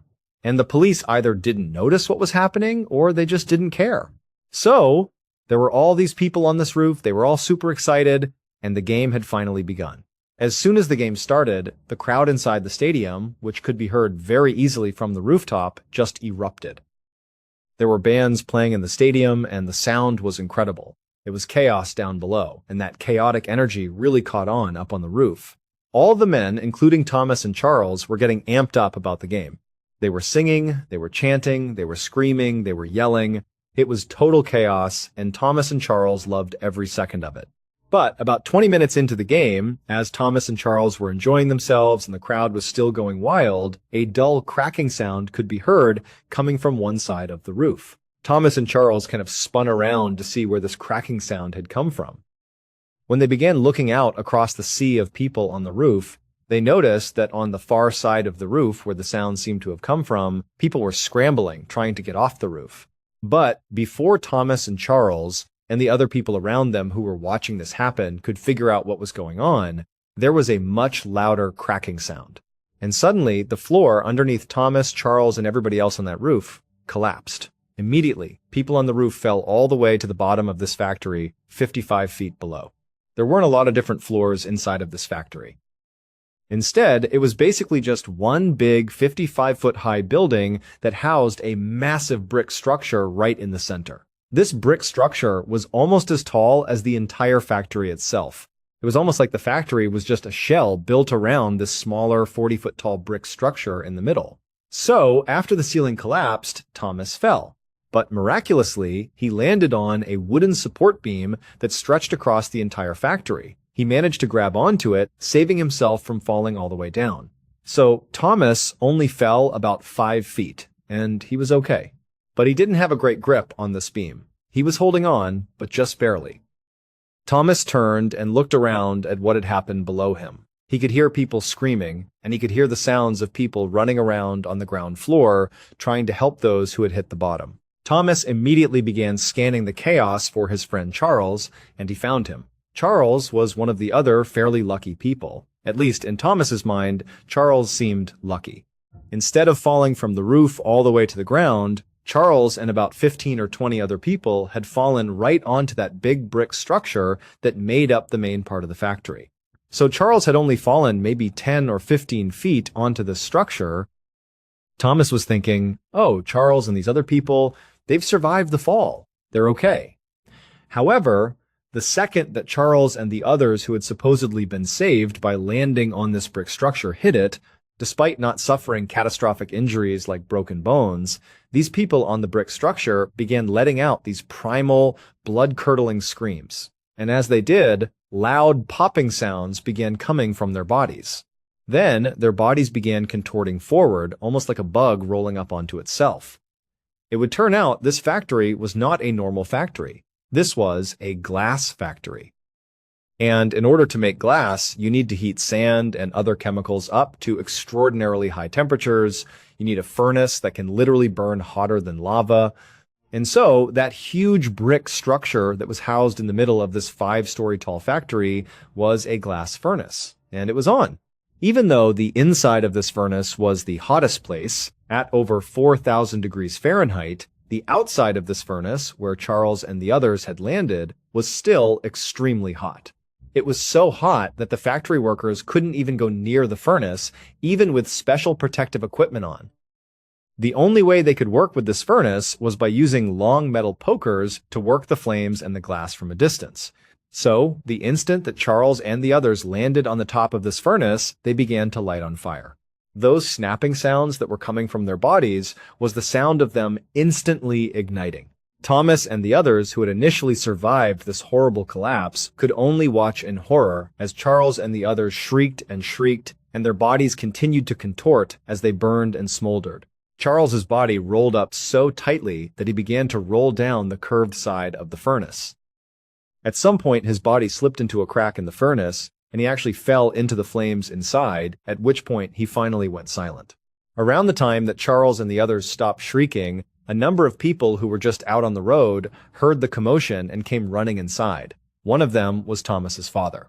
In a terrible twist of fate, he looked up and saw his son Thomas clinging to that beam. But it was so hot inside the factory that Thomas was sweating profusely. He was losing his grip, and it was getting really hard to hold on to the beam. And his father watched as Thomas lost his grip and fell the remaining 10 feet down onto the furnace exterior. He landed feet first, then he fell onto his stomach and his face. He immediately ignited on fire, began shrieking, and then he too went silent. All told, 23 people would be killed during this roof collapse, and dozens more would be horribly injured and disfigured. This collapse goes down as one of the very worst disasters in sports history. However, on this day, the crowd inside the stadium was so caught up in the game that they actually didn't notice this horrible tragedy taking place just 100 feet away from where they were. It wasn't until the end of the game, when the winning team's fans carried their players out of the stadium in a kind of spontaneous victory parade, that they walked out onto the street and saw all the burnt, rolled-up corpses of the people who had landed on the furnace. In 1996, a 21-year-old named Katie Fleming, was studying French at the University of Oregon. That summer, she was invited to go on a camping trip with some very close friends and some people she had not met before.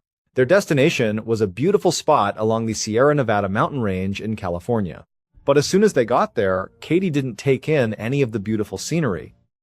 Instead, her attention was fixated solely on a 5-year-old named James Kim, who was one of those people she had not met before on the trip. For the people who were on that trip, they would later say that James and Katie just immediately fell in love with each other. For the entire duration of the trip, they were completely inseparable. And when they got back from the trip, James actually moved from Seattle, Washington, down to Oregon to be with Katie. After Katie graduated from college, the two of them got married in Las Vegas and then settled down in San Francisco. James, who had always loved technology, was quickly hired by a major tech company. His job was to try out new technology and then write reviews for the average consumer. Basically, James got paid to play with the latest toys, and he absolutely loved his job. The couple also opened two of their own boutique stores in San Francisco. One was an apothecary, and the other sold eccentric clothing. Those two shops were managed full-time by Katie. By 2006, the Kim family had become very successful financially, and they had also grown in size. They now had a 4-year-old daughter named Penelope and a 7-month-old daughter named Sabine. Katie and James both adored their kids, but James especially was known for blowing off virtually everything and anyone just to be with his daughters. In fact, his friends and family would say you couldn't even have a conversation with James if his daughters were in the same room. He would just get distracted and stare at his daughters, and then he would eventually just leave the conversation mid-sentence to go play with them. James was also known to bring his daughters to work with him virtually every chance he got, even if it wasn't really allowed at his company. On Friday, November 17th, James, Katie, and their two daughters loaded up into their station wagon and then drove north to Seattle. They planned on spending the Thanksgiving holiday with James's aunt and uncle who lived in the city. Also, James and Katie were considering leaving San Francisco and moving somewhere else, and Seattle seemed like a natural landing spot for them. So this trip served two purposes: a chance to see family and a chance to explore the area. Late on that Friday night, after a very long drive, they finally arrived in Seattle. For the next couple of days, they had a wonderful time visiting with family and having a big Thanksgiving dinner. On Friday, November 24th, the day after Thanksgiving, James, Katie, and their daughters loaded back up into their station wagon early in the morning. They said goodbye to James's aunt and uncle, and then they hit the road. But instead of just driving straight all the way back to San Francisco, which would have taken the entire day and then some, they decided to make a stop in Portland, Oregon. One of Katie's very close friends from college was going to meet them there for lunch. After about a 4-hour drive, they arrived in Portland, met up with Katie's friend, and had a nice lunch. Afterwards, the family retired to a hotel where they crashed for the night. The next morning, the original plan was to just get in the car and drive all the way back to San Francisco. But Katie suggested to James that instead of just driving all day, they should stay in Portland for part of the day, leave in the afternoon, and then stop somewhere between Portland and home. They would break up the long drive one more time.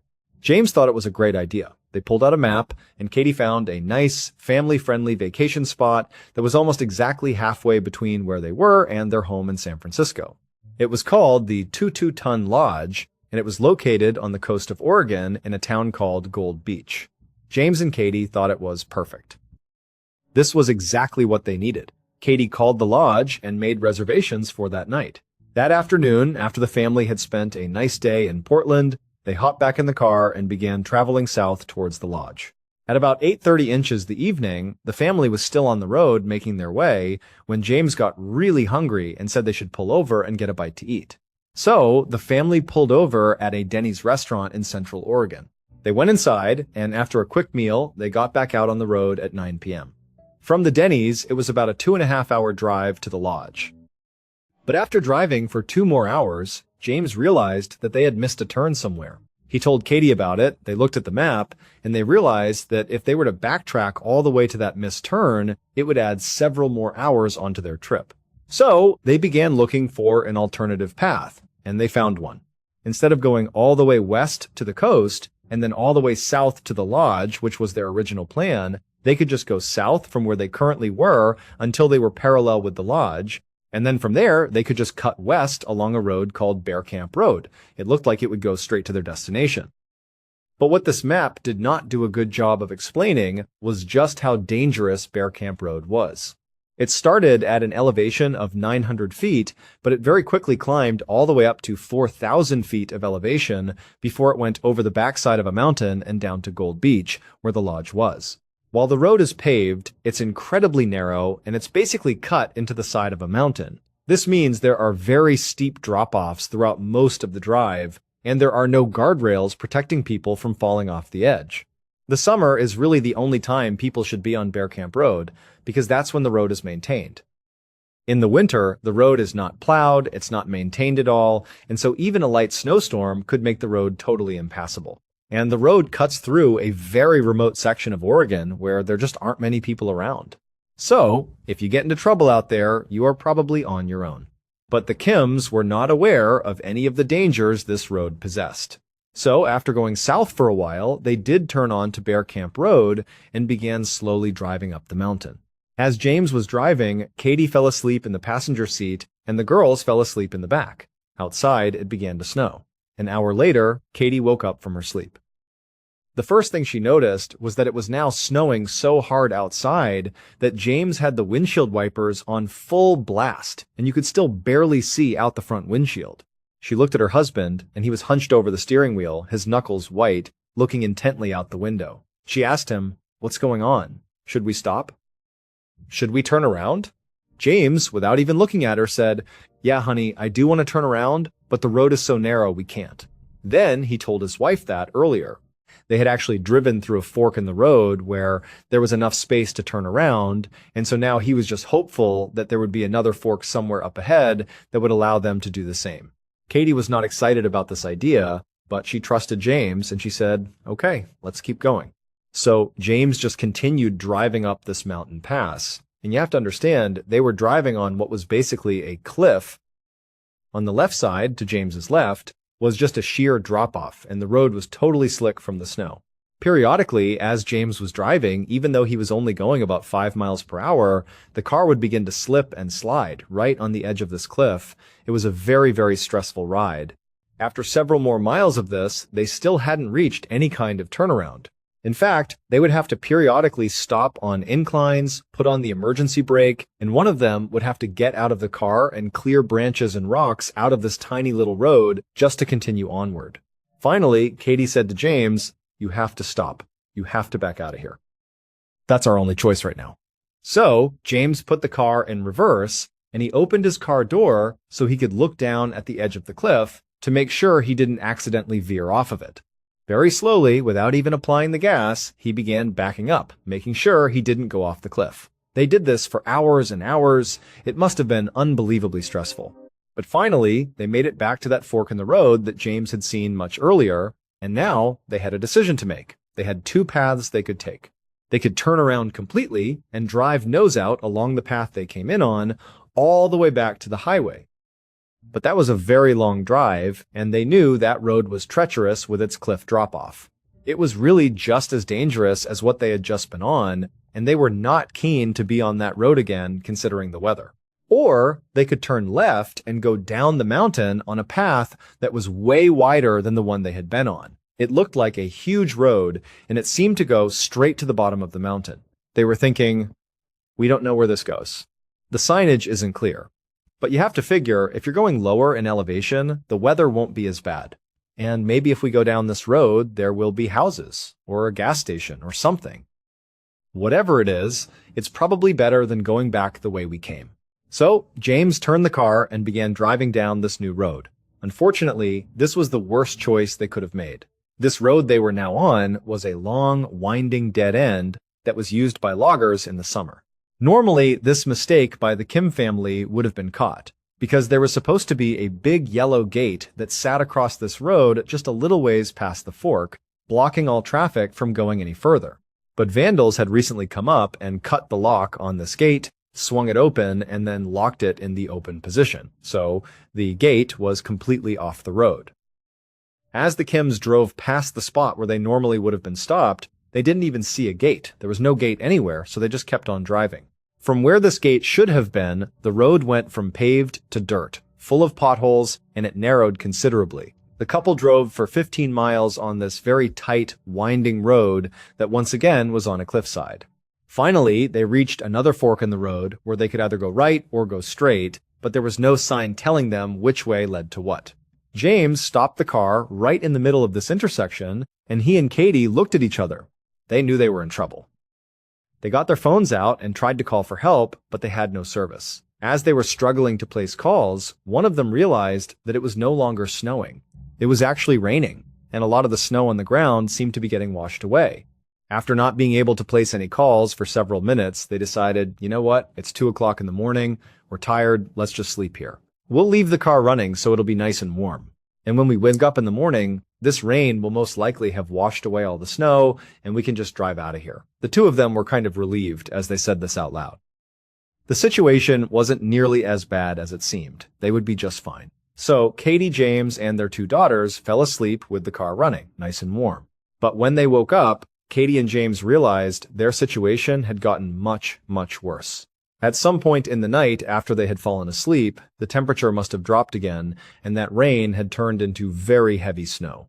All the water on the ground had frozen, and then almost a foot of new snow had fallen on top of it. They were completely and totally stuck. But Katie and James didn't panic.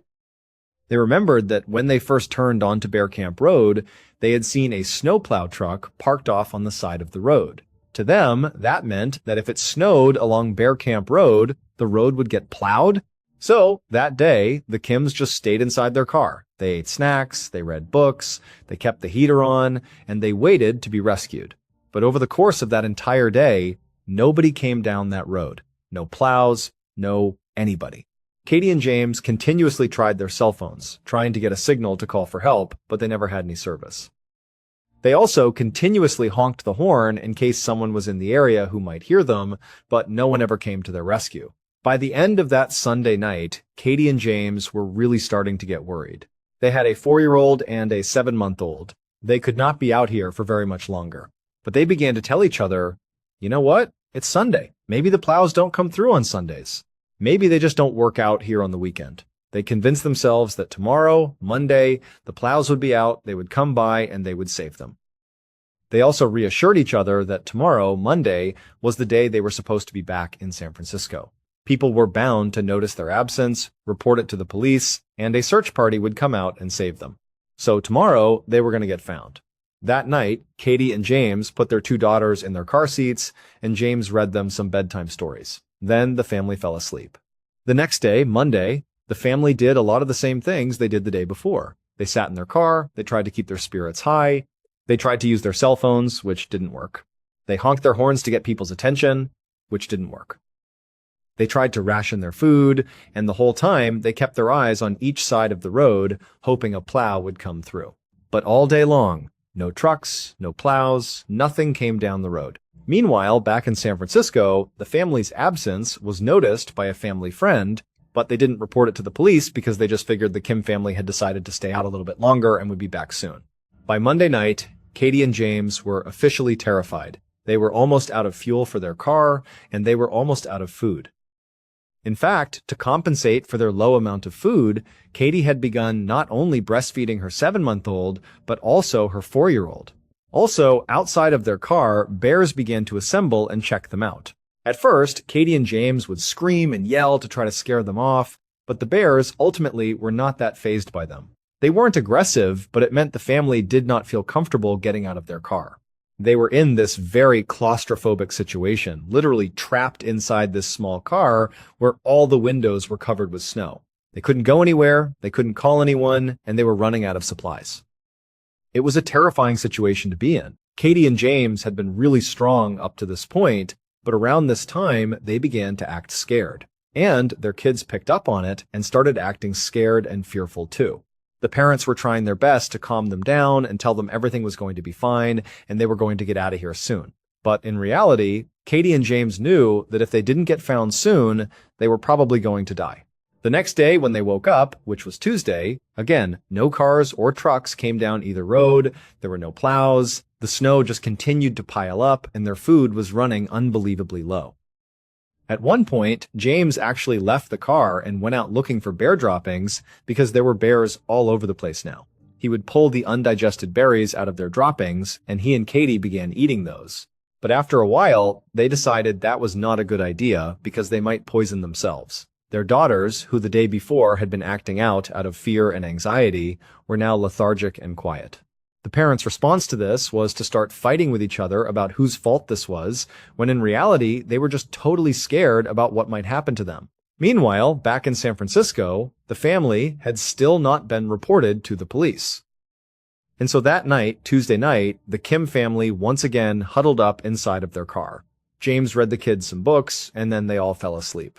The next morning, Wednesday, they ran out of gas for their car, and so they had no way to heat themselves. James got the spare tire out of the back of the car, rounded up some magazines they had, and he lit a fire for the family to stand around and try to warm up by. It worked, but the fire very quickly died out, and they couldn't find any wood that wasn't soaking wet to put on it. Before long, they did not have a fire. All day that day, James and Katie were desperately looking up the road, hoping that a car or truck would come through. They never did. James and Katie tried their cell phones repeatedly, but they never got service. They honked their horns and screamed for help, but nobody heard them. Before long, it was dark again, and the family was huddled up inside their now freezing car. All they could hear outside was the sound of bears marching around the area. I'm sure James and Katie thought to themselves, I wonder if we'll survive the night. Meanwhile, back in San Francisco, that family friend who had noticed the Kims were gone on Monday finally went to the police on Wednesday afternoon and reported them missing. A search party was being organized that night, but of course the Kim family would have no way of knowing that. The next morning, Thursday, the Kim family woke up. They had survived the night. But at this point, James and Katie were speaking openly about the real possibility that they all might die. In fact, Katie said to James, you have to promise me, if our 2 kids die out here, you have to kill me too. And James said he would. At this point, Katie and James did not believe a truck or a car or anything was going to drive down this road and save them. They believed their only hope of being rescued was by sending a smoke signal up into the air that a pilot might see. So, they pulled off all 4 tires of their car. Then they pulled everything out of the car that might burn and stacked it on the tires. That included Penelope's prized stuffed lamb. Once they had their big pile, they lit it on fire. Fairly quickly, a large, black, billowing cloud of smoke was going straight up into the sky. For a minute, the Kim family was very optimistic that they were about to be found. Surely, someone was going to see this smoke and come find them. But unfortunately, the fire burned out very quickly. They couldn't light it again, and nobody flew overhead. Before long, the family was once again huddled inside their freezing cold car that night. There were bears walking around outside. They were basically out of food. Their kids weren't even crying anymore. They were just silent and cold and miserable. As they were all shivering and trying to stay warm, James realized he needed to do something drastic, or his family was going to die. The next morning, Friday, when they got up, James told Katie that he had been studying the map. He said there was a town about 4 miles to the east called Gallus that he believed he could get to in about 2 hours. Katie immediately said, no, you cannot leave us. We need you here. There's probably a search party out there looking for us right now. We need to stay together so we can all be found. But James's instincts were telling him that no one was coming for them, or at least no one was going to actually find them in time. Their only hope was if he ventured off and found help. Katie finally, reluctantly, agreed to let him go because he seemed so confident.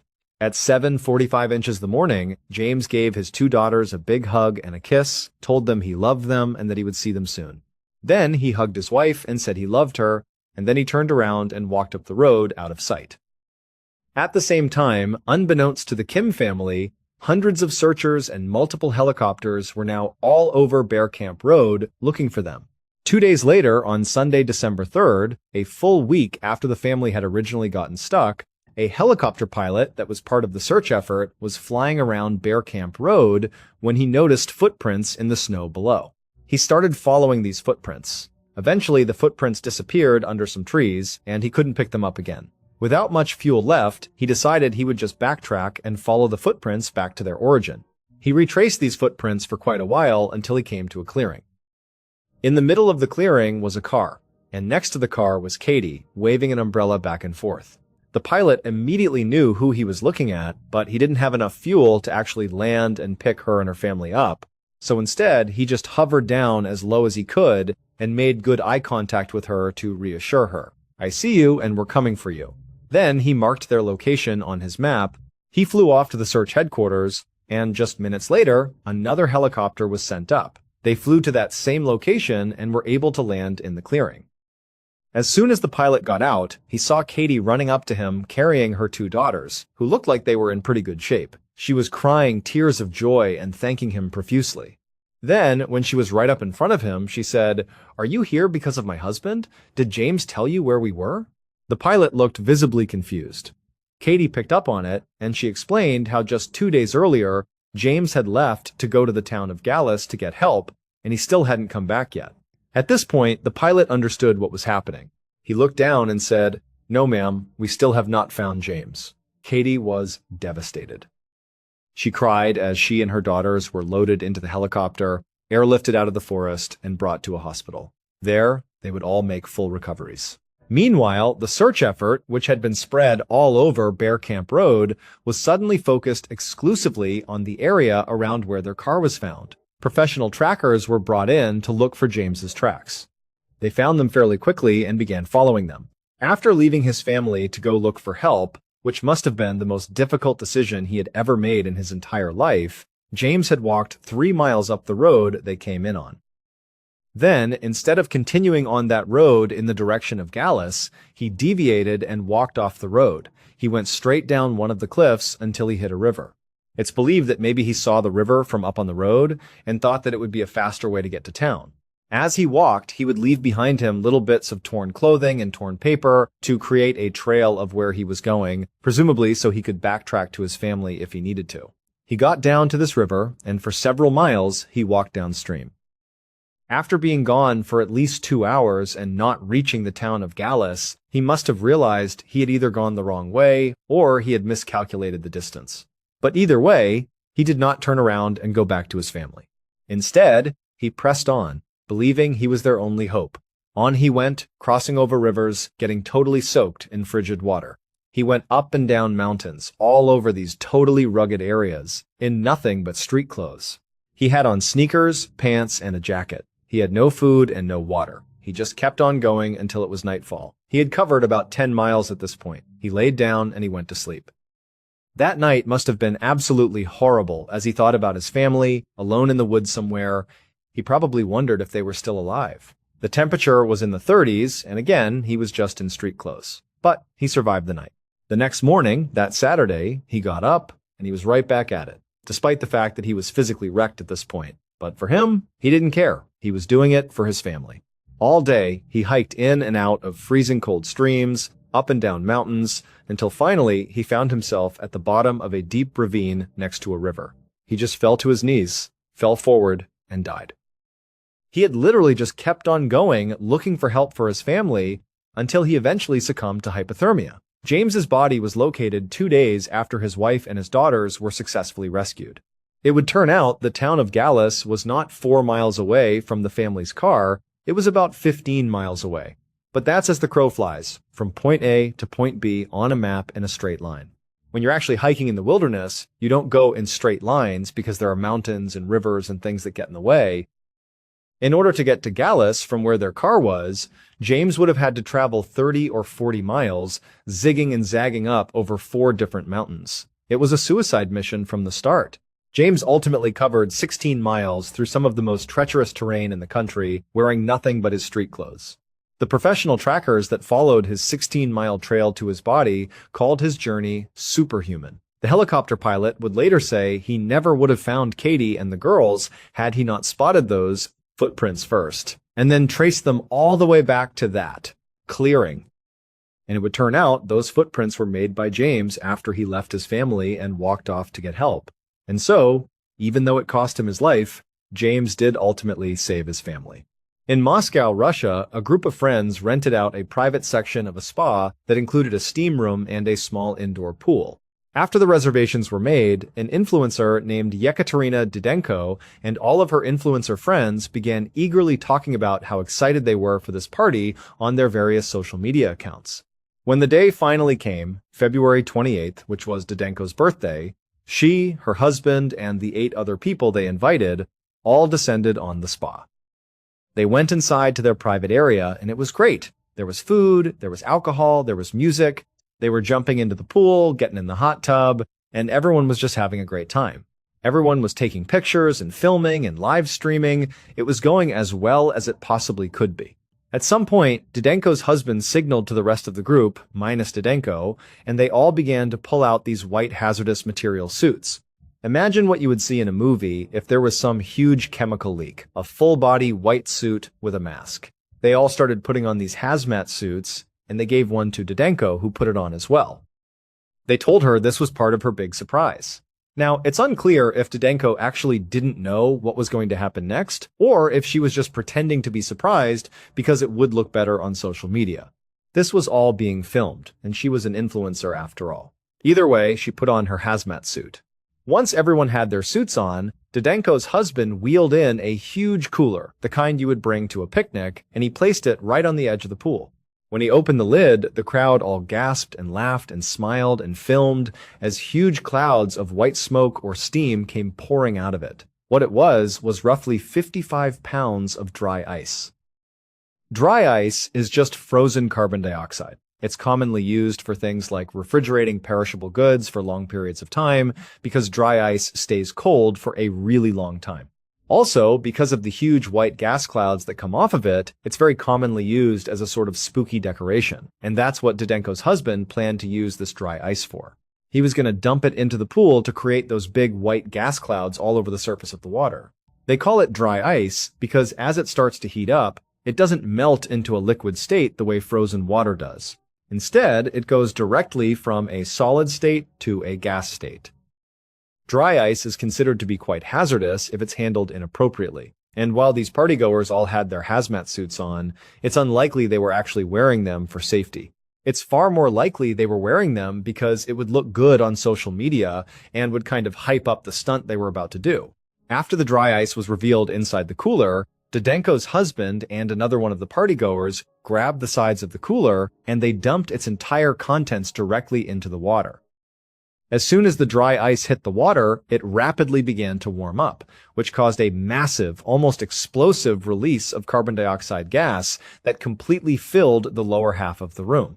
None of the partygoers were even a little bit fazed by what was happening. They didn't realize how dangerous this actually was. They were just filming and laughing and thinking this was so cool.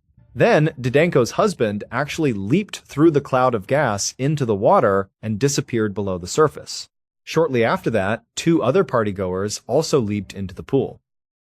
One of the main reasons dry ice is considered to be so hazardous if handled inappropriately is because it emits carbon dioxide gas, which at high concentrations will displace oxygen. So, imagine if you're in a very small room that has very poor ventilation. If you had a lot of carbon dioxide in there, you would suffocate. This indoor pool area was a small, confined space with poor ventilation. So, the 7 people who were still on the pool deck shortly after the dry ice had been tossed into the pool started to realize it was really hard to breathe. The oxygen was basically being sucked out of the room. They were able to turn and actually run out of the pool deck area before it was too late. Meanwhile, Didenko's husband and the other 2 people who had leaped into the pool, when they came back to the surface, they took a breath thinking they would be breathing in oxygen. But instead, they breathed in an entire lungful of concentrated carbon dioxide. In addition to displacing oxygen at higher concentrations inside of confined spaces with poor ventilation, carbon dioxide is also poisonous. So, when the 3 of them surfaced, they breathed in this poisonous gas. This caused 2 of them to immediately pass out and then die right there in the water. The 3rd person, Didenko's husband, managed to stay conscious enough that he was able to barely climb out of the pool. He tried to get to the door, but he couldn't get out in time. Eventually, he was pulled out and rushed to the hospital, but he would later die not only from carbon dioxide poisoning, but also from having gone without oxygen for as long as he had. Thank you so much for watching. Let me know what you thought of today's episode in the comments. And remember, we have a whole playlist of true crime episodes ready for you to binge right now. Until next time, see ya. We begin this story in the quiet, peaceful province of Quebec, Canada, where 2 young sisters were preparing for the adventure of a lifetime. Noami Bellener was 25 years old, and her younger sister, Audrey, was 20.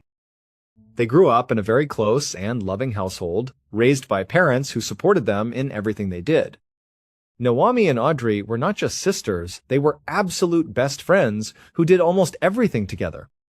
Noami was the older, more practical sister.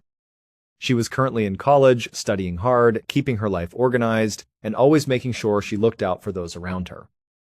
She was majoring in a demanding field that required hours of reading, writing, research papers, and preparing for difficult exams. Audrey was 20, also a college student, but she was the free spirit of the family. She was energetic, full of laughter, and had an adventurous soul that was always ready for something new. Both girls had worked incredibly hard throughout the school year, balancing their heavy course loads with part-time jobs to save up money. They had dreamed of taking a massive month-long vacation to celebrate the end of the school year and the successful completion of their exams. They saved every dollar they could, planning their itinerary down to the smallest detail, and finally, their dream was about to become a reality. Their parents, naturally, were deeply anxious about their two young daughters traveling thousands of miles away in foreign countries on their own. They worried about their safety, the language barrier, the unfamiliar environments, and any potential dangers they might encounter. To ease their minds, Noami had made a firm promise before they left Canada. She told her parents that she would act as the protective big sister, keeping a constant eye on Audrey and making sure they stayed safe. Audrey had promised to listen to Noami and follow her advice. Every single day, without fail, Noami would send a text message or make a quick phone call to her parents to share photos and let them know they were safe. This daily routine was incredibly important, providing a vital sense of comfort to their worried parents back home. Their big trip was designed to take them across Southeast Asia, a part of the world they had always wanted to see. They started their journey in Vietnam, where they spent 3 incredible weeks traveling from north to south.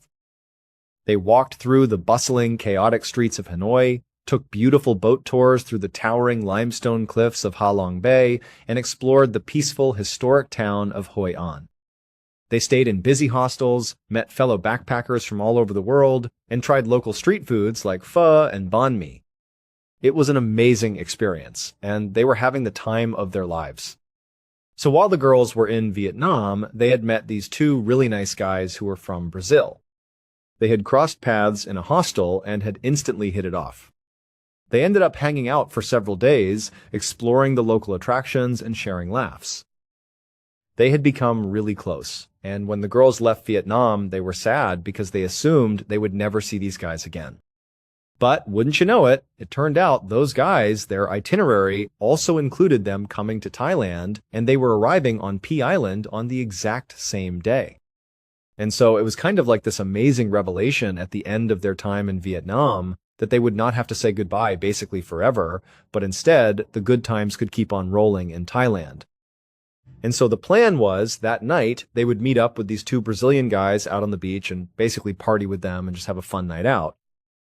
After 3 wonderful weeks in Vietnam, it was time to move on to the final part of their vacation, which was Thailand.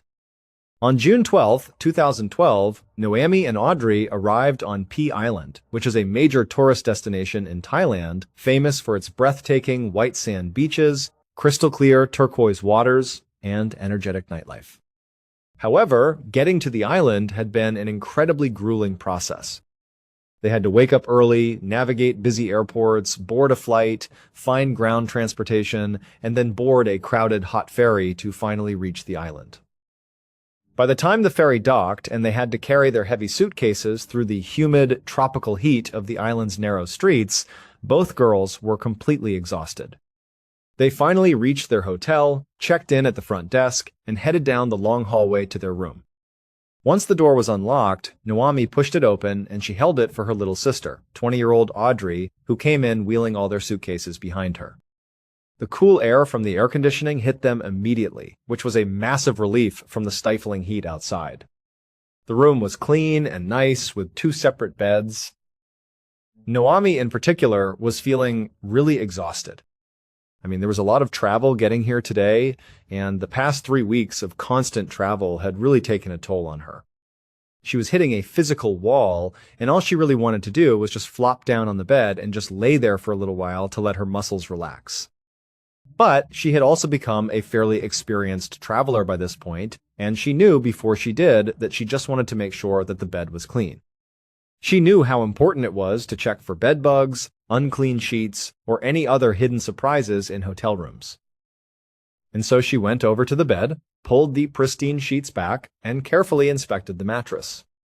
The sheets were pristine. It was absolutely beautiful. The room felt super nice and clean, and the air conditioning was cooling the room down perfectly.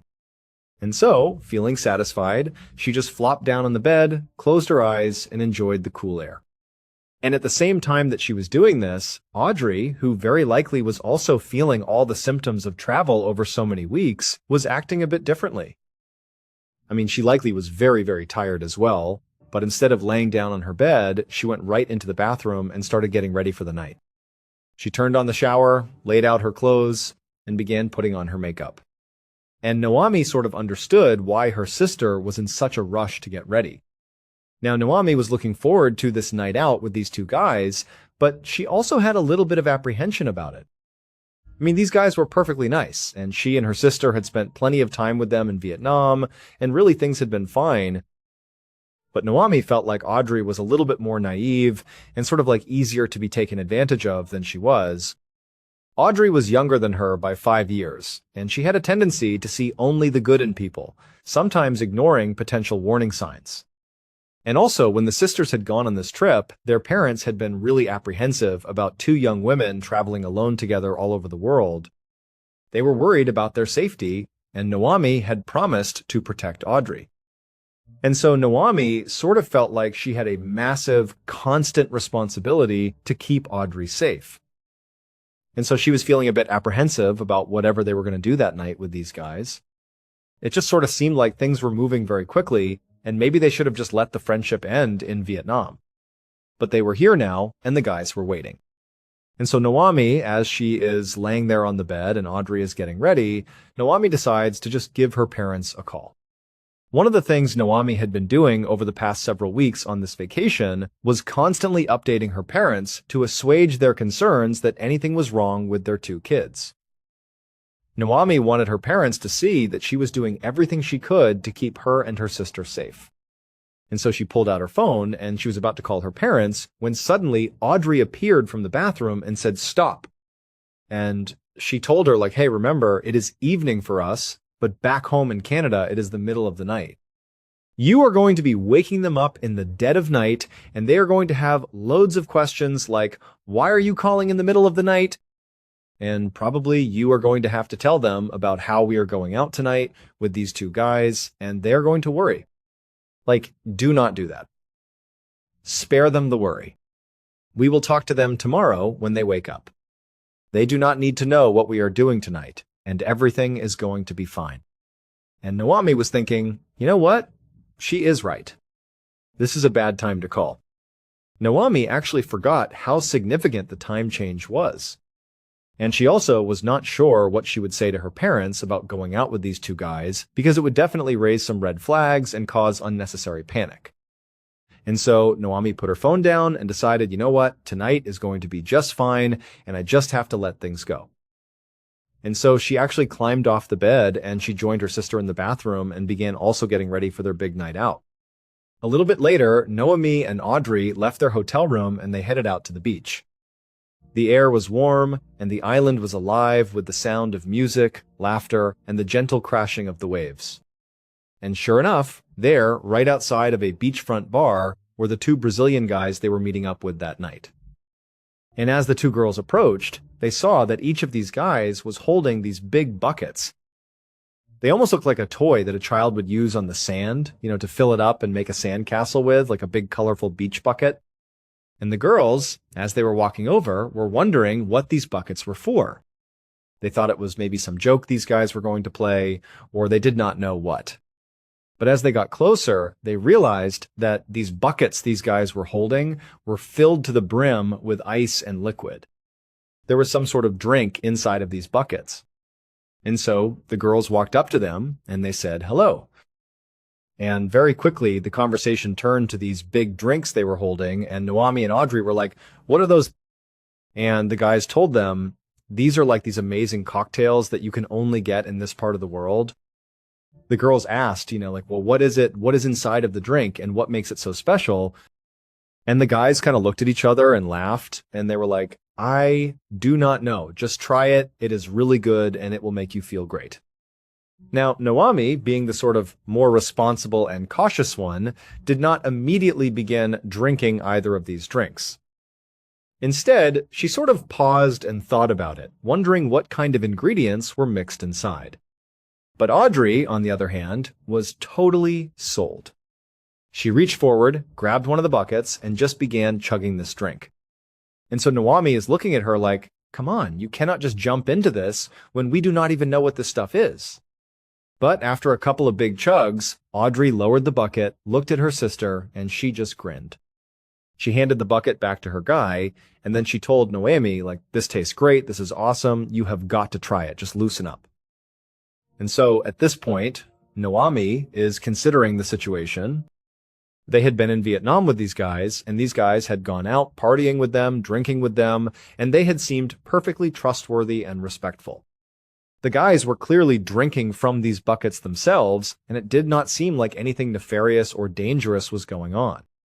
And also, Naomi looked around the beach and suddenly realized that basically everybody had these big buckets. It was not just these two guys. Almost every single tourist on the beach was drinking this exact same thing. And so Naomi is thinking, okay, well, if they think it is okay and it is sort of normal in this part of the world, then it has got to be okay. And so she reached forward, grabbed the other bucket from the other guy, and took a big sip. Several hours later, well after the sun had gone down completely, Audrey and Naomi were having a great time with their Brazilian friends. They were still near this beachfront bar, and they were actually dancing right outside of it because now there was a DJ blaring some upbeat music, and there were all these people gathered around. Actually, the sisters had sort of broken up and were sort of doing their own thing with their respective guy, but they were sort of near enough to each other that they could kind of keep tabs on each other and make sure everything was fine. They were just having a blast. By this point, they had jumped in the ocean and gone swimming in the warm water. They had eaten a ton of local street food from the nearby vendors, and Naomi had lost count of how many of these big bucket drinks they had all consumed together. But they were really just having a blast. I mean, Naomi's vision was a bit blurry, and she was kind of stumbling around on the sand. And she would look over at Audrey, and she was in the exact same state, as were the two guys they were with. I mean, they were buzzed, laughing, and having a great time. And so the two girls and their guys are just out there dancing and doing their thing.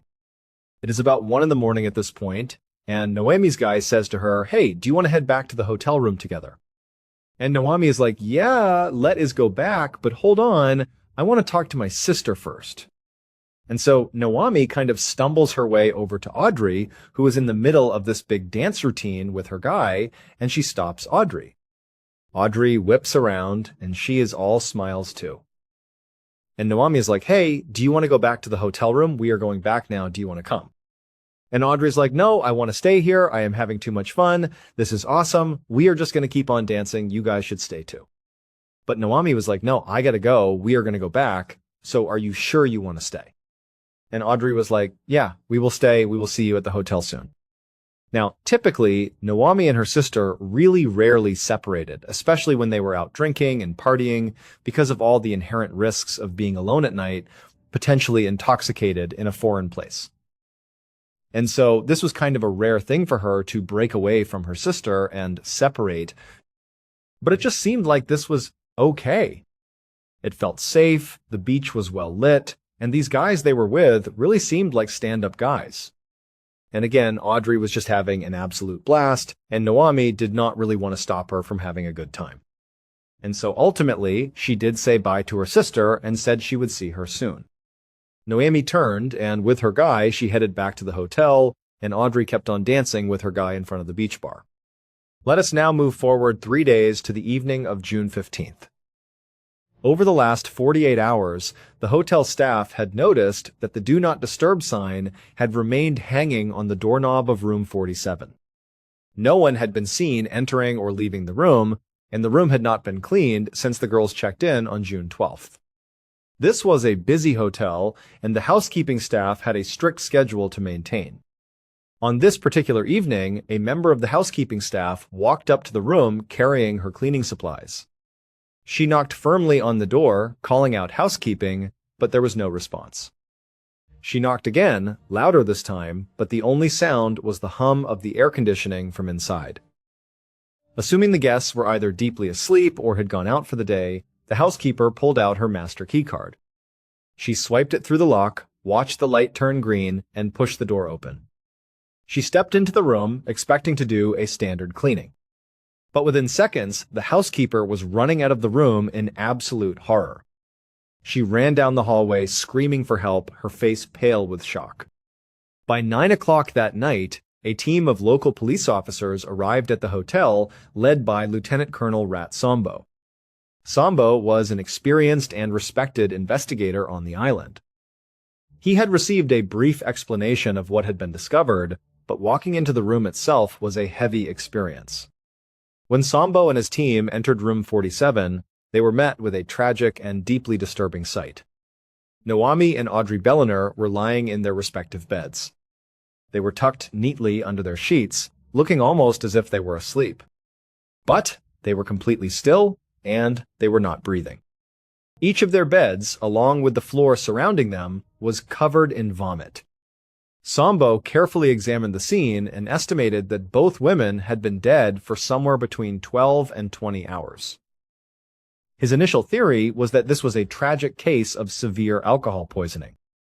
Pea Island was known for its intense party scene, and it was unfortunately common for young tourists to overindulge in alcohol, sometimes with fatal consequences. The presence of vomit seemed to align with this theory. But as Sambo looked closer at the girls' bodies, he noticed a highly unusual and confounding detail. There was dried blood visible on the girls' gums, and there was also dried dark blood under their fingernails. This was a critical piece of evidence that did not fit the narrative of alcohol poisoning. Sambo began to wonder if these were defensive wounds. He thought that perhaps someone had broken into the room, attacked the girls, and murdered them. But when he and his team conducted a detailed search of the hotel room, they found absolutely no signs of a struggle. The furniture was in place, the girls' personal belongings were undisturbed, and their money, passports, and electronics were all accounted for. There was no sign of forced entry on the door or windows. If someone had entered the room and harmed them, they had left no physical trace behind. Sambo realized that he could not solve this case without scientific evidence. He needed to wait for the official autopsy and a comprehensive toxicology report to determine the exact cause of death. But those tests would take several days, if not weeks, to process. In the meantime, Sambo decided to focus his efforts on reconstructing the girls' movements in the hours leading up to their deaths. He wanted to know where they had been, what they had consumed, and most importantly, who they had been with. Over the next few days, Sambo's team interviewed the hotel staff and reviewed the building's security camera footage. The cameras provided a clear and undeniable timeline of the night of June 12th. The footage showed Naomi returning to the hotel with her Brazilian guy at 1 a.m. They entered the room together. Then, at 4 a.m, Audrey arrived at the hotel with her guy, and they also went into the room. All four of them remained inside the room until 6 a.m, when the security cameras showed both of the Brazilian men walking out of the hotel lobby together. The girls never emerged from the room again. This meant the two Brazilian men were the last people to see Naomi and Audrey alive. Sambo knew they were critical to the investigation. The police department immediately issued a public announcement detailing the girls' deaths and calling for any information that could help identify the two men. However, they soon discovered that the men had already checked out of their accommodations and boarded a flight out of Thailand, heading back to Brazil. Since Brazil was far outside of Sambo's jurisdiction, he could not simply fly there to interview them. He had to contact Interpol, the international police organization, and request their assistance in locating and questioning the two men. About a week later, Sambo finally received an update from Interpol. They had successfully located the two Brazilian men and interviewed them about their time with the Canadian sisters. According to the Interpol report, when the men were informed of Noami and Audrey's deaths, they were genuinely shocked and devastated. They explained that their sudden departure from Thailand was not a flight to escape justice, but rather a pre-booked flight that had been scheduled weeks in advance as part of their travel plans. They insisted they had nothing to hide. When questioned about the girls' condition, when they left the room at 6 a.m, the men stated that the sisters seemed a bit hungover and tired, but otherwise completely fine. But then, the men shared a very important detail. They admitted that for the next 2 days after leaving the hotel, they both became violently ill. They suffered from severe vomiting, extreme weakness, and muscle aches that kept them bedridden in their next location. They did not know what had caused it, but they had never felt so sick in their lives. Sambo found this detail incredibly intriguing. If all 4 of them had become violently ill after that night, perhaps they had all contracted a severe illness or been exposed to a powerful toxin. Sambo began to research common local illnesses and foodborne toxins. He looked into a specific type of wild mushroom found in Thailand that was known to cause severe, sometimes fatal food poisoning in tourists. He also considered poorly prepared blowfish, which contains tetrodotoxin, a lethal poison. He wondered if the guys had survived the poisoning due to their larger body mass, while the younger, smaller sisters had tragically succumbed. But when the official autopsy and toxicology reports finally arrived from the medical examiner, they shattered the food poisoning theory. The reports revealed that both Noami and Audrey had ingested a chemical called DE, which is the primary active ingredient used in insect repellents and pesticides. The investigators immediately linked this finding to the popular beachside bucket drinks the girls had consumed. In Thailand, these bucket drinks, known locally as 4x100s, were popular among young backpackers looking for a cheap and intense high. However, the recipe for these drinks was highly illegal and extremely dangerous. They typically contained a mixture of cough syrup, Coca-Cola, crushed narcotics, and sometimes even pesticide, which was added in the belief that it enhanced the effects of the drugs. Sambo concluded that the beach bar where the girls had spent the night had mixed a toxic batch of these 4x100s, accidentally adding a lethal amount of DE to the drink. He believed that the girls had died of accidental pesticide poisoning from the contaminated drinks, while the 2 Brazilian men had barely survived the toxic dosage. Satisfied with this explanation, the Thai police officially ruled the deaths as an accidental poisoning from a toxic beverage. They closed the case, and 9 days after the tragedy, they sent the sisters' remains back to Canada. But when Noami and Audrey's bodies arrived in Quebec, the story did not end. Their parents were absolutely devastated by the loss of their daughters, but they were also incredibly angry. They had not been contacted by the Thai police during the investigation and had only learned about the deaths of their children through media reports. They felt the communication was deeply disrespectful and unprofessional. Furthermore, they did not believe the explanation provided by the Thai authorities. To them, the idea that a bad batch of beach drinks had killed their daughters while the 2 men survived simply did not make sense. They also questioned why there were no warnings about these deadly drinks if they were indeed causing fatalities on the beaches. They suspected that the Thai authorities were conducting a lazy investigation or trying to cover up a larger safety issue to protect the island's tourism industry, which was a vital source of revenue for the country. The Canadian government shared the family's concerns. The case had generated massive public interest and outcry in Canada, and officials felt that a more thorough investigation was required. They instructed René Roussel, a highly respected coroner in Quebec, to conduct a second independent autopsy and forensic review of the girls' remains. René carefully examined Noami and Audrey's bodies, studying the tissue samples and reviewing the toxicological data. She did confirm the presence of DE in their systems, proving that they had indeed consumed the local beach drinks. But then, she made a critical discovery that completely shattered the Thai police's theory. The level of DE in the girls' bodies was far too low to be lethal. It was a minor concentration that might have caused mild nausea or a headache, but it absolutely could not have caused their deaths, let alone the severe vascular damage indicated by the blood on their gums and under their fingernails. Renee searched for other common poisons, heavy metals, and drugs, but found nothing. She knew she was missing something. She began to look deeper, researching other mysterious tourist deaths in Thailand. What she uncovered was a horrifying and silent epidemic. Between 2009 and 2015, at least 20 other young tourists, mostly women, had died in various Thai hotels under almost identical circumstances. In each of these cases, the victims were found dead in their beds, surrounded by vomit. They had all shown signs of dried blood on their gums and under their fingernails. The local authorities had attributed these deaths to natural causes, heart failure, or food poisoning, and had quickly closed the cases. But Renee realized that these were not random coincidences.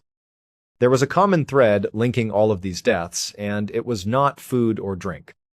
Renee consulted with toxicologists, chemical experts, and international health organizations. She focused on the symptoms: rapid onset of illness, severe vomiting, vascular leakage leading to bleeding from the gums and nail beds, and a rapid death that left no traceable chemical footprint in the blood after a short period. Finally, she identified the suspect: phosphine gas. Phosphine gas is a highly toxic, colorless, and odorless gas that is generated from metal phosphides, such as aluminum phosphide. It is commonly used as a pesticide and fumigant to eliminate severe insect infestations, particularly bedbugs, in agricultural and commercial settings. It is incredibly effective at killing pests, but it is also highly lethal to humans. Because of its extreme toxicity, its use in residential areas, hotels, or any place where humans sleep is strictly prohibited by international safety standards and local laws. But Renee discovered that some budget hotels and guest houses in tourist areas secretly and illegally used this cheap, highly effective chemical to treat their rooms for bedbugs. When the pesticide is applied, it reacts with moisture in the air or sweat to slowly release phosphine gas. If a room is not properly ventilated for days after treatment, the gas accumulates in deadly concentrations, soaking into the mattress, sheets, and pillows. The tragic reality of what happened to Naomi and Audrey finally became clear. When they checked into room 47 on the evening of June 12th, Naomi had pulled back the sheets to check for bedbugs. She saw nothing because the room had recently been treated with the highly toxic chemical which had successfully killed any pests. But the invisible, odorless gas was still trapped in the fabric of the mattress and sheets.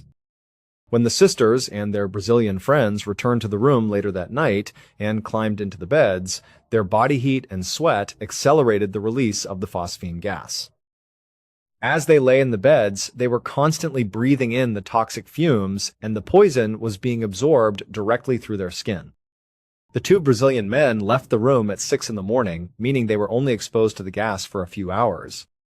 This limited exposure was not enough to kill them, but it was enough to make them violently ill for the next 2 days, which explained their severe symptoms. Naomi and Audrey, however, remained in those beds.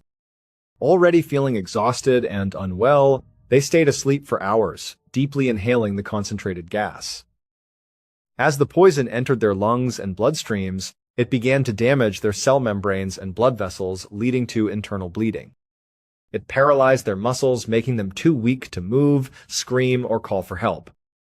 They lay there, completely helpless, as their vital organs slowly shut down, leading to a tragic, silent death. Despite the overwhelming scientific evidence presented by Renee Rousel and the Canadian authorities, the hotel owners and local Thai officials denied any wrongdoing. No criminal charges were ever filed, and no one was held accountable for the deaths of Naomi and Audrey Bellener or the many other tourists who lost their lives to this silent killer. The family was left with a lifetime of grief, knowing that their beautiful daughters' lives were cut short by greed and negligence, and that justice would likely never be served. To this day, the story of Naomi and Audrey remains a heartbreaking reminder of the hidden dangers that travelers can face. It is a tragedy that highlights the importance of international safety standards and the need for accountability in the tourism industry. The family continues to share their story in the hope that it will raise awareness and prevent other families from enduring the same devastating loss. They want travelers to be aware of the risks and to always demand safe, healthy environments wherever they go. The memory of the two sisters lives on in the hearts of those who love them, a beautiful reminder of their bright spirits, their love for adventure, and the deep bond they shared.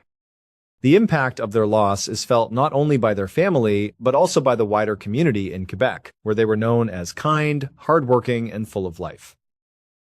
Their classmates and friends remember them as young women who had so much potential and so many dreams for the future. The silence from the authorities and the lack of legal consequences have left a lingering sense of injustice, but the determination of their family and the work of René Roussel have ensured that the truth about what happened in Room 47 is known to the world. Their tragic end serves as a warning, but their lives are remembered for the joy and love they brought to everyone around them. As we look back on this case, we are reminded of the fragility of life and the importance of seeking the truth even when faced with official resistance. The memory of Noami and Audrey will always be associated with their love for travel and their sisterly devotion. They explored the world together, and in the end, they remained together. Their story is one of love, adventure, and a tragic, unnecessary loss that should never have happened. We can only hope that by remembering them, we can contribute to a safer world for all travelers. Thank you so much for watching. Let me know what you thought of today's episode in the comments. And remember, we have a whole playlist of true crime episodes ready for you to binge right now. Until next time. See ya. We often like to believe that we have a firm grip on the boundaries of our daily lives.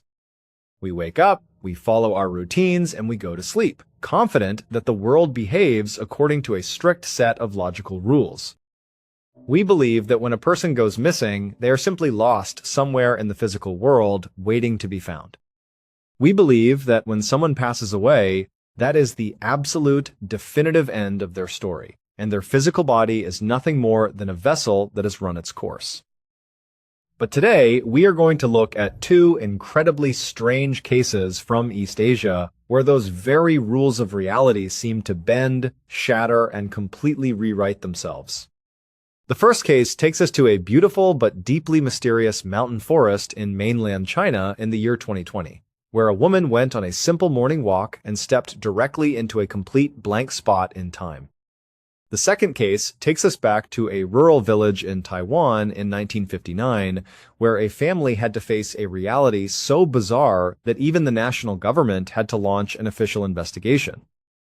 Both of these stories will leave you questioning what is actually possible in the world we live in and how little we truly understand about the human mind, the human spirit, and the forces that exist just outside our field of vision. To understand our first story, we have to go to a small, quiet village nestled at the foot of a massive mountain range in mainland China. In this village, there lived a 39-year-old woman named Fei. Fei was a very gentle, quiet, and simple person who had lived in this exact village her entire life. She was a familiar face to everyone, but she was also someone who kept to herself. She lived a highly predictable and sheltered existence, and this was not by accident. There was a very specific, deeply personal reason why Fei lived her life with such extreme caution. When she was a much younger woman, Fei had been diagnosed with a serious, life-threatening tumor. The medical journey to treat this tumor was incredibly grueling. She had to undergo intensive therapies and take a cocktail of heavy, physically damaging medications for a very long period of time. Fortunately, the treatment was successful, the tumor went away, and she was declared completely free of the disease. But while her body had recovered, her mind had been deeply impacted by the experience. The long years of feeling sick, visiting doctors, and dealing with the harsh side effects of her medication had instilled a permanent sense of fragility in her. Fei grew up believing that she was incredibly delicate, like a piece of fine porcelain that could easily shatter if she took any unnecessary physical risks. Because of this deeply ingrained fear, Fei developed a lifestyle of absolute caution.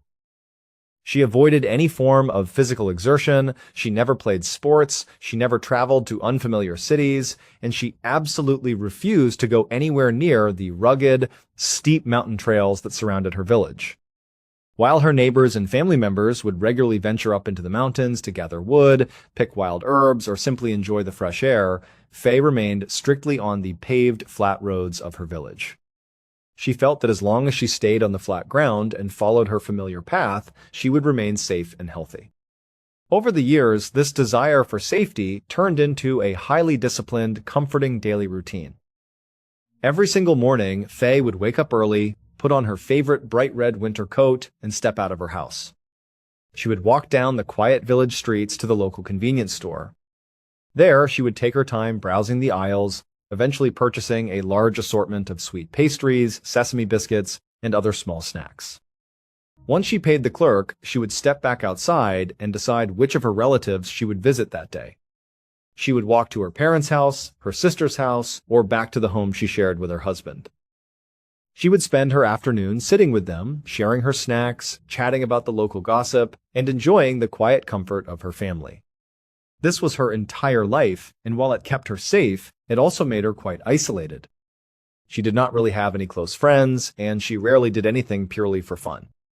She was simply stuck in her safe, predictable ways. But on the morning of the 16th of February, 2020, the weather was exceptionally clear and cool, and Faye got out of bed to start her day just like she had thousands of times before. She slipped her arms into the sleeves of her distinctive bright red coat, zipped it up to her chin, and walked out the door. She made her way to the local convenience store, greeted the cashier, and picked out a large selection of her favorite snacks. After paying, she stepped back out onto the main road, holding her bags of food. As she stood there, enjoying a sweet pastry and trying to decide whether she should go visit her sister or head straight back home, she suddenly heard several voices calling out her name from a short distance away. Faye stopped, turned her head, and looked toward the edge of the paved road. Standing at the very top of a dirt trailhead that led directly up into the mountains were 5 people. They were standing in a small cluster, waving their hands and smiling warmly at her. Faye recognized them as fellow villagers, people she had seen around the neighborhood for years. She could see that they were dressed in sturdy clothing and appeared to be preparing for a hike. The dirt path where they were standing was the entrance to a famous local trail that led up into a massive, dense forest on the mountainside. This forest was incredibly beautiful, filled with towering pine trees, steep rocky cliffs, and pristine natural waterways. It was known locally as the 18 Ponds of the Dragon King. This name came from the fact that there were literally 18 beautiful, natural pools of mountain water scattered throughout the dense woods, fed by rushing streams and spectacular waterfalls. The village where Faye lived sat right at the base of this mountain, and its Chinese name even translated directly to Dragon King.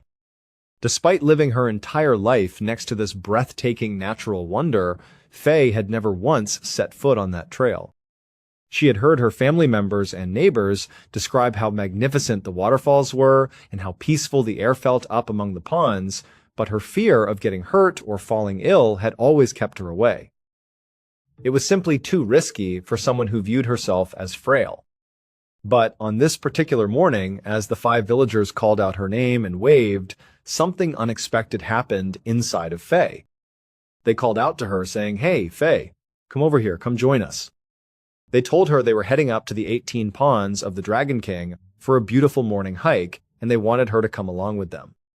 They told her it was a perfect day for a walk, that the mountain air would do her good, and that she should finally experience the beauty of the forest for herself. Normally, Faye would have immediately declined the invitation, made a polite excuse, and hurried back to her safe, predictable routine. But as she stood there looking at their friendly, inviting faces and feeling the warmth of the morning sun, she felt a sudden, unfamiliar spark of excitement.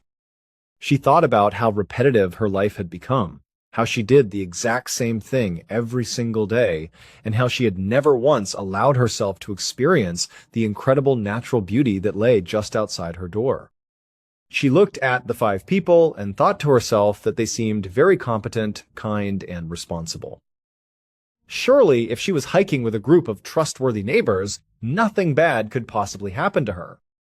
It felt like a perfectly safe, once-in-a-lifetime opportunity to finally step out of her comfort zone and do something adventurous. And so, acting on a rare impulse, Faye walked over to the group and told them that she would love to join them. The 5 villagers were absolutely thrilled to have her along, and together, the 6 of them began their hike up the dirt trail. As they walked deeper and deeper into the forest, Faye was completely captivated by what she saw. The landscape was even more stunning than she had ever imagined from her distant view at the bottom.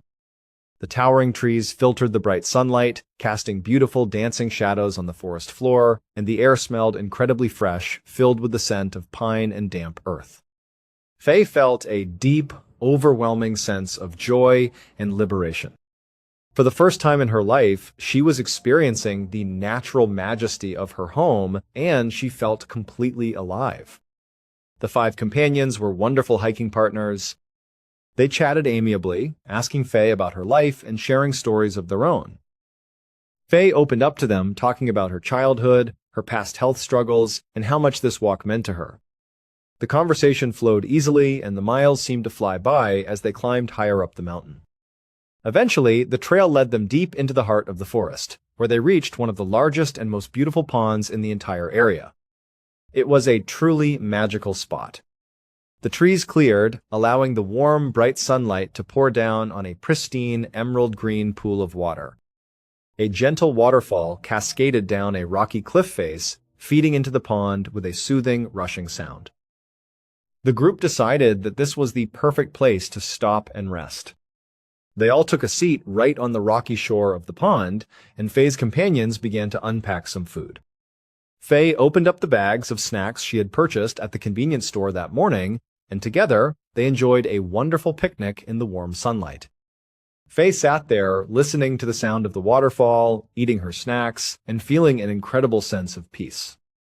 She thought to herself that this was easily the best day of her entire life, and she was so glad she had ignored her fears. But as she sat there enjoying the beautiful scene, she suddenly began to feel an intense, overwhelming wave of fatigue. At first, she tried to dismiss it, thinking that it was only natural for her to be tired. After all, she was not used to physical exertion, and she had just hiked several miles up a steep mountain trail. But the fatigue she was feeling was unlike anything she had ever experienced. It was not just a pleasant sleepiness, it was a heavy, suffocating weight that seemed to pull at her entire body. Her eyes felt incredibly heavy, and she struggled to keep them open. She felt herself slumping backward against the flat rock she was sitting on, her muscles completely losing their strength. She looked over at her 5 companions, hoping to ask them for help or tell them how tired she was. But they were still sitting nearby, eating and talking amongst themselves, seemingly oblivious to her condition. They were not looking at her, and their voices began to sound distant and muffled, as if they were speaking through water. Faye's vision began to blur, and the sunlight reflecting off the pond turned into a hazy, shimmering mist. She tried to fight the urge to sleep, but her body simply refused to cooperate. Her eyelids closed, her head came down onto the cool stone, and she drifted off into a deep, dreamless sleep. When Faye finally opened her eyes again, she was still lying in the exact same spot on the rocky shore of the pond. But the warm, bright sunlight was completely gone. The forest was shrouded in pitch-black darkness. The only light came from the cold, pale moon hanging high above the clearing. Faye blinked, trying to clear the heavy fog from her brain, and she slowly sat up. She looked around, expecting to see her companions sleeping nearby or sitting around a campfire. But there was no one there. The shore of the pool was completely empty. The 5 people who had been so kind and attentive to her had vanished without a trace. Faye's heart began to race as a cold dread washed over her. She called out their names, her voice trembling in the dark, but there was no response. The only sounds in the forest were the rushing of the waterfall, the rustling of leaves in the night wind, and the eerie chirping of nocturnal insects. She looked toward the dense tree line, but it was nothing but a wall of black shadows. She could not comprehend how her new friends could have abandoned her like this. They knew she was frail, they knew she had never been up here before, and they knew she did not have a flashlight or any supplies. It made absolutely no sense. Why would they leave her alone in the middle of the wilderness at night? As she sat there shivering in her red coat, her mind began to spiral into absolute panic. She started to think that perhaps this entire day had been a carefully planned trap. Maybe those 5 people had intentionally targeted her, lured her up into the isolated mountains, and slipped something into her food or drink to make her fall asleep. She wondered if they were still out there in the dark, hiding in the shadows, waiting for her to wake up so they could hurt her. The beautiful, majestic forest that had filled her with such joy just hours before now felt incredibly hostile, dangerous, and terrifying. She realized that she was in extreme danger and that she had to get out of there immediately. Faye scrambled to her feet, but her legs were incredibly weak and shaky. She felt a deep, hollow emptiness in her stomach, and her head was spinning. But the adrenaline coursing through her veins pushed her forward. She turned toward the dark path that had brought them to the pond. In the daytime, the path had been clear and easy to follow, but now, under the canopy of trees, it was pitch black. She could not see her own hands in front of her face. Taking a deep breath, she stepped into the shadows, embarking on a desperate attempt to find her way back down the mountain. What followed was a living nightmare. Faye stumbled through the pitch-black woods, completely disoriented. She kept losing the trail, stepping off the path and into thick brush and thorny bushes. She tripped over exposed roots and rocks, falling repeatedly and scraping her hands and knees. Every shadow looked like a person waiting to grab her, and every snap of a twig in the distance made her freeze in terror. She was convinced that someone was following her, playing a cruel game of cat and mouse. She walked and crawled for what felt like hours, losing all sense of direction. She was hopelessly lost, terrified, and utterly exhausted. Eventually, as she was stumbling through a particularly dense patch of trees, she came across a small flowing stream. Her throat was incredibly dry, and her body was burning with thirst. She collapsed by the edge of the stream, knelt down, and scooped the cool water into her mouth with her hands. As she sat there, catching her breath and shivering from the cold night air, she noticed that the sky above the tree line was beginning to turn from black to a soft, pale gray. The long, terrifying night was finally coming to an end. As the morning sun began to rise, casting its light through the trees, Faye looked around and realized where she was. To her immense relief, the daylight revealed a clear, well-trodden path just a few yards away from the stream. As she looked down the path, she saw that it wound its way down the side of the mountain, and in the distance she could see the familiar rooftops of her village. She was going to make it.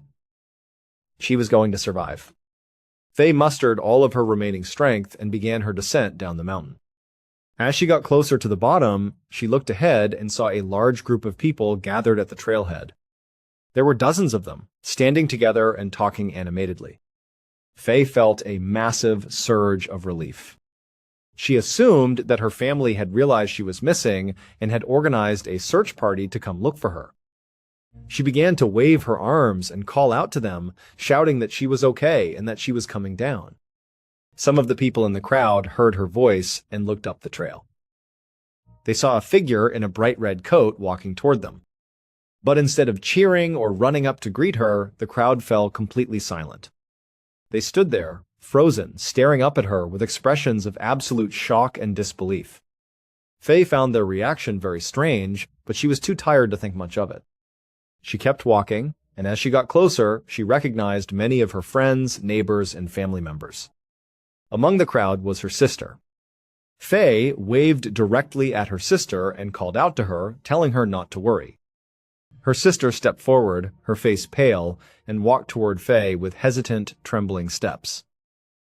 When they finally reached each other, they fell into a tight embrace. Faye's sister was crying, her body shaking with emotion. Faye held her tight and apologized for causing so much worry. She explained that she had gone for a walk with 5 nice villagers, but she had accidentally fallen asleep at the pond and got lost in the dark. She told her sister that she was incredibly sorry for being so careless, but she was back now and everything was going to be fine. But as Faye spoke, her sister pulled back and stared at her, her eyes wide with a mixture of confusion and terror. She looked at Faye's gaunt face and her extremely loose clothing. She shook her head and told Faye that what she was saying was impossible. Faye's sister looked her in the eyes and whispered that Faye had not been gone for just one night. She had been missing for 17 days. Faye did not have time to process this shocking revelation because her body finally gave out and she was rushed to the nearest hospital. The medical staff who examined her were absolutely horrified by her physical condition. During the 17 days she had been missing, Faye had lost a staggering 60 pounds.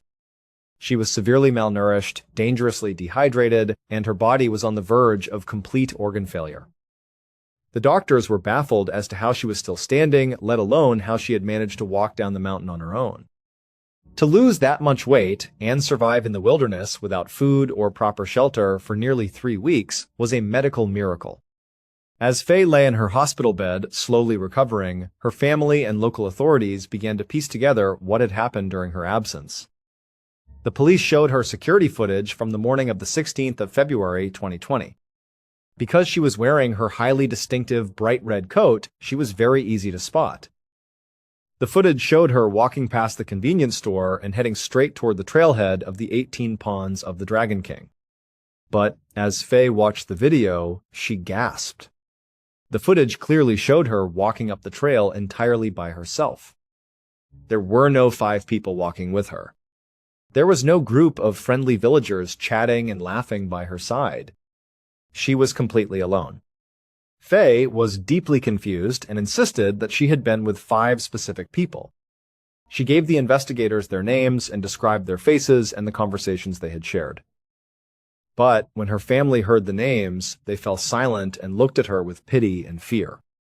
They gently explained to Faye that the 5 people she had named were indeed real people who had once lived in their village. However, all 5 of them had passed away many years before. It was physically impossible for Faye to have hiked with them. Furthermore, the authorities explained the scale of the search effort that had taken place while she was gone. Because of these strict pandemic travel restrictions in place at the time, there were guarded checkpoints set up at every single entrance and exit of the surrounding villages. The police knew for a fact that Faye had never left the 7.5-mile forest zone of the 18 Ponds of the Dragon King. They had launched a massive search operation, sending hundreds of volunteers, police officers, and search dogs into the dense woods. They had used thermal imaging drones and had even set off loud fireworks and firecrackers throughout the day and night, hoping that Faye would hear them and walk toward the noise. Yet, during the entire 17 days, Faye had seen absolutely no one, heard no search dogs, and heard no fireworks. From her perspective, she had simply fallen asleep for a few hours in the afternoon and woken up in the dark. There was a massive, inexplicable gap in time that defied all logic. The locals in the village had their own explanation for what had happened to Faye. The forest of the 18 Ponds of the Dragon King was deeply tied to ancient folklore and spiritual beliefs. For generations, the villagers had whispered about the mountain being haunted. Many claimed to have seen strange, glowing blue lights moving silently through the dark trees at night. According to local legend, these lights were the spirits of those who had died on the mountain. These spirits were said to be trapped in the woods, searching for living people to lure into the forest so they could swap places with them, leaving the living trapped in a spiritual realm while the spirit took over their physical form. In fact, the reason the crowd had gathered at the trailhead on the morning of Faye's return was because of these legends. A local villager had looked up at the mountain earlier that morning and saw a bright red light moving slowly through the dark trees. Believing he was witnessing a supernatural phenomenon, he ran back to the village and told everyone. The villagers, excited and terrified, rushed to the trailhead to see the mysterious light for themselves. What they saw was not a ghost light, but Faye in her bright red coat, stepping out of the shadows after 17 days. To this day, there is no logical, scientific explanation for what happened to Faye during those 17 days. Some believe she suffered a severe psychological break, hallucinated the entire experience, and somehow managed to survive in a fugue state in the deep woods. Others believe she stepped into a tear in time or was the victim of something far more supernatural. Faye still lives in the village today, quiet and reserved, and her account of that beautiful hike with her 5 deceased neighbors has never changed. But as strange as Faye's story is, it is not the only event in the region that has challenged our understanding of life, death, and identity. Just a few decades earlier, in the spring of 1959, a similarly inexplicable event occurred in a small rural town in Taiwan. This story begins with a middle-aged civil engineer named Wu Chiu, who was making his usual commute home from work. Wu was a respected and hard-working man who rode his bicycle to and from his job every day. Normally, he quite enjoyed this daily ride. It allowed him to clear his mind, look at the beautiful local temples, and wave to the merchants in the bustling marketplaces. But on this particular morning, Wu was not paying any attention to his surroundings. He was in a state of absolute panic. Earlier that day, he had received an urgent message that his wife had suddenly fallen gravely ill at home. Wu was pedaling his bicycle as fast as his legs could carry him, desperate to reach his house and care for his wife. But as he turned onto the roads of his neighborhood, he began to experience a very strange physical sensation. Even though the road was flat and he was in excellent physical shape, pedaling felt almost impossibly difficult. It felt as though his bicycle was carrying an immense amount of extra weight, as if someone had placed a heavy stone on his back rack or was pulling him from behind. His muscles burned with exhaustion, and he was sweating profusely, struggling to keep the bike moving forward.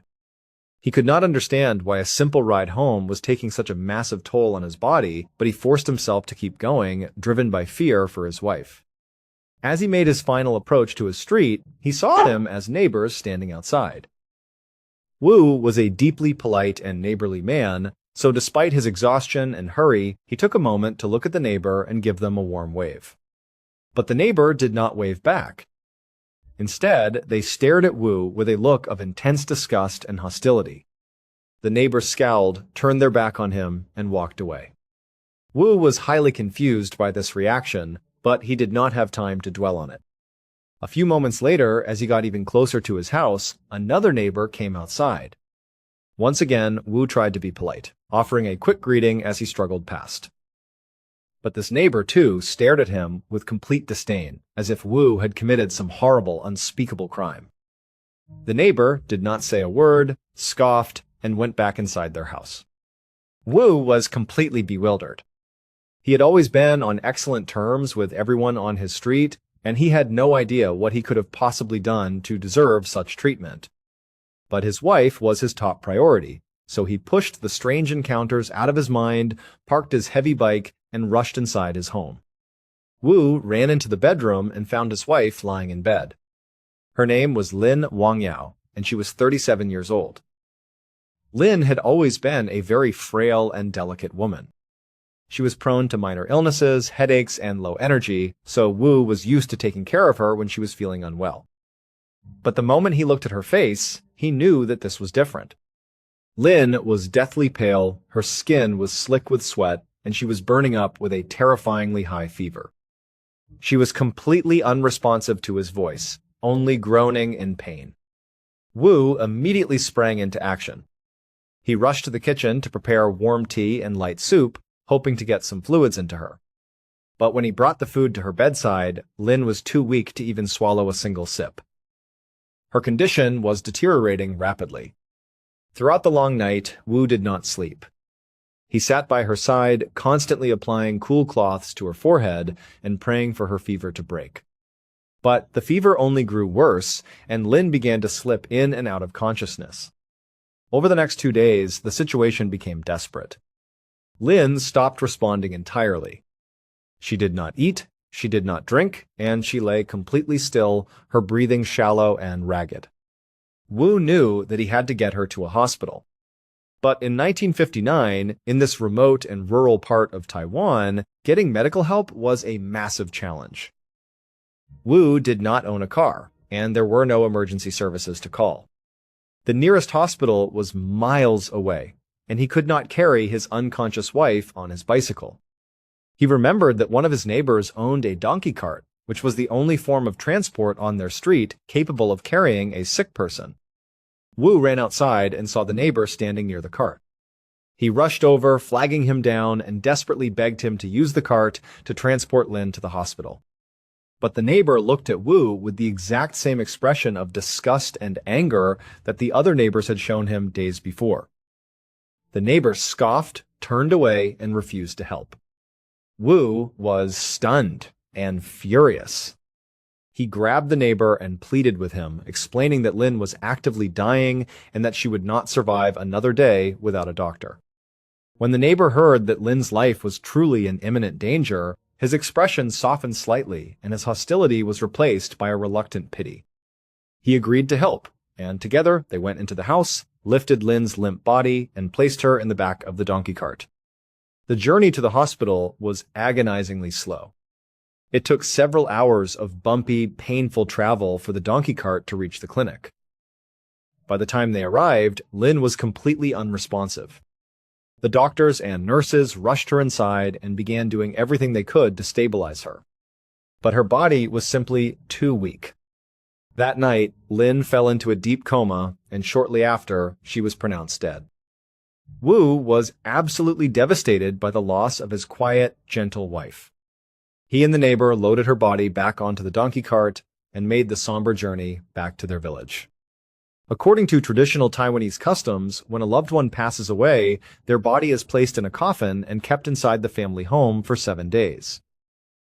This allows family, friends, and neighbors to visit, pay their respects, and pray for the soul of the deceased before the body is finally cremated. Wu set up the open coffin in his living room and began the painful process of hosting the wake. Over the next few days, a steady stream of mourners came through his doors. Wu sat quietly by the coffin, overwhelmed by grief. As he listened to the people talk about his wife, he realized just how much he was going to miss her.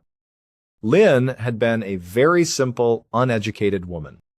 She was completely illiterate, never traveled outside of their small region, and was highly introverted. She spent almost all of her time at home, keeping to herself and cooking traditional meals. She was especially known for her delicious pork and beef dishes, which she took great pride in preparing. She was a quiet, comforting presence in his life, and the thought of living in their quiet home without her was unbearable. On the third day of the wake, the living room was crowded with visitors. The atmosphere was heavy with the smell of burning incense and the sound of quiet weeping. Wu sat with his head in his hands, lost in his own sorrow.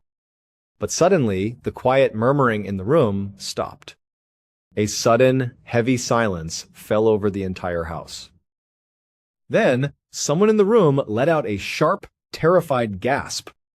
Within seconds, multiple people began crying out in shock, some of them backing away toward the front door in pure terror. Wu looked up, confused by the sudden commotion.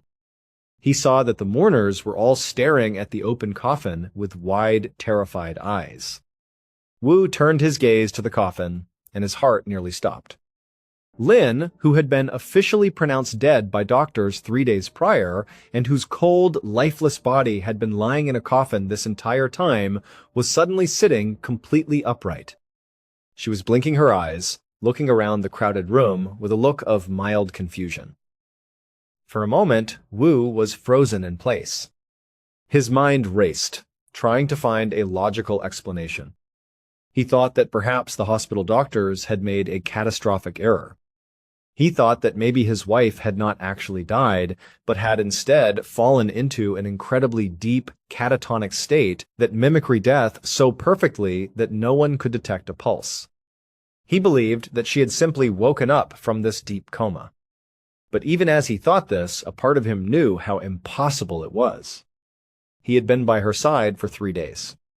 Her body had been cold, stiff, and completely lifeless.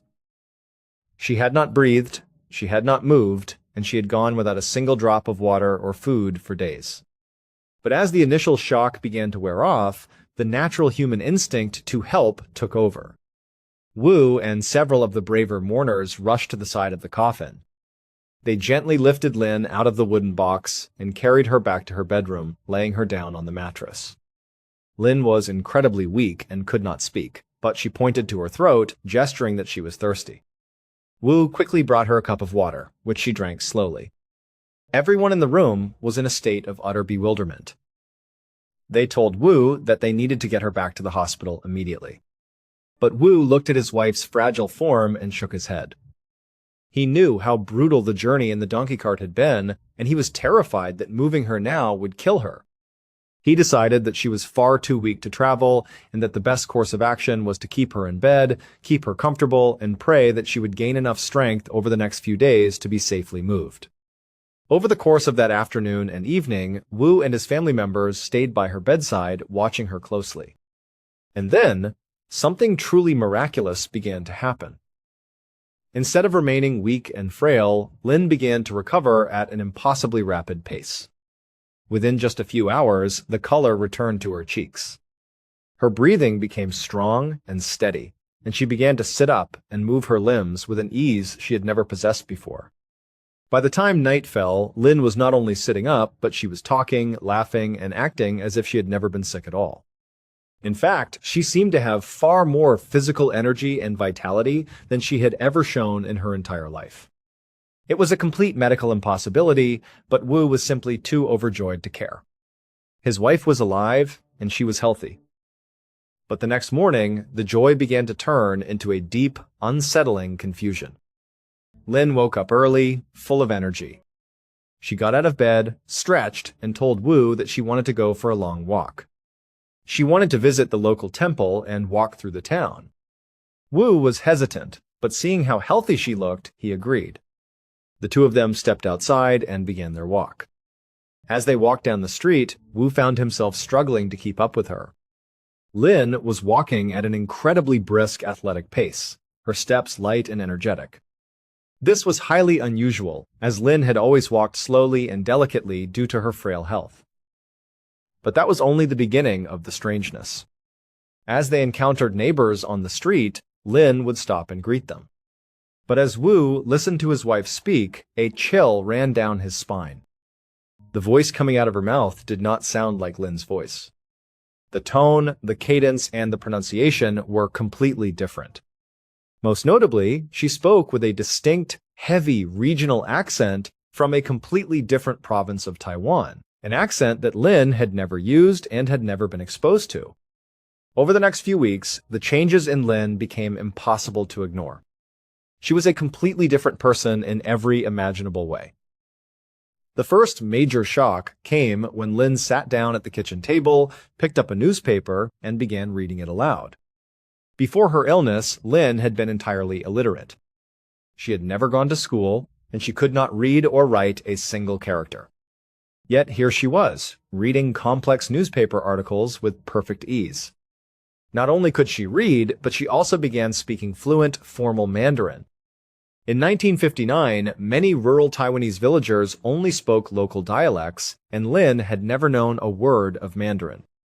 Now, she spoke it with the precision of an educated professional. The second change was her diet and her behavior in the kitchen.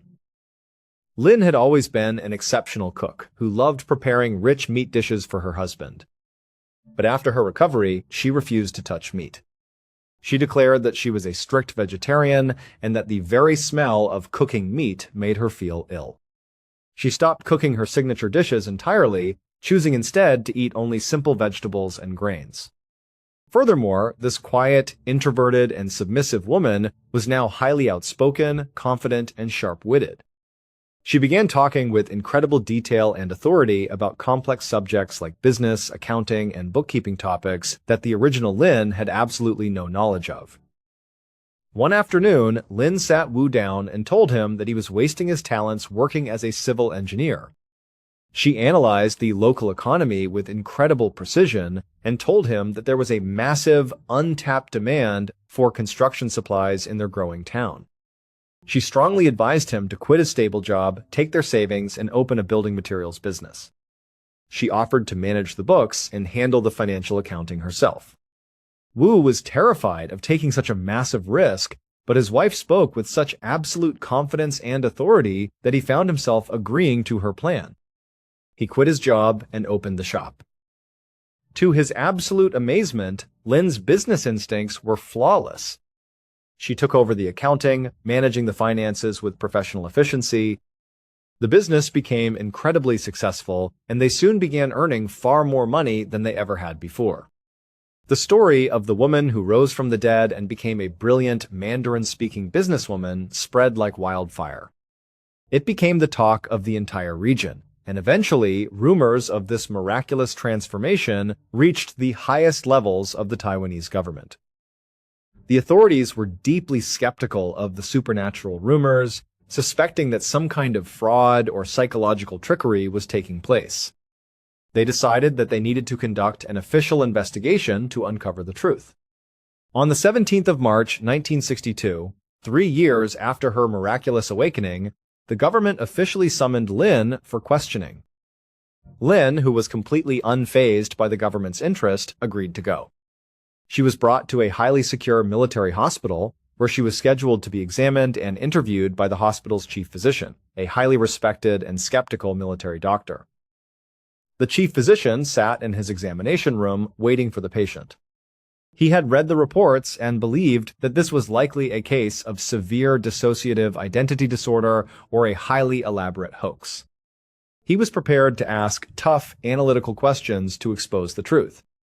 The door opened and Lin walked into the room.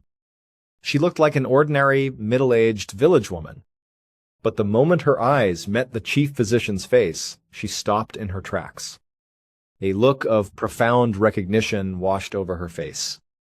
She smiled warmly, stepped toward him, and addressed him as Uncle.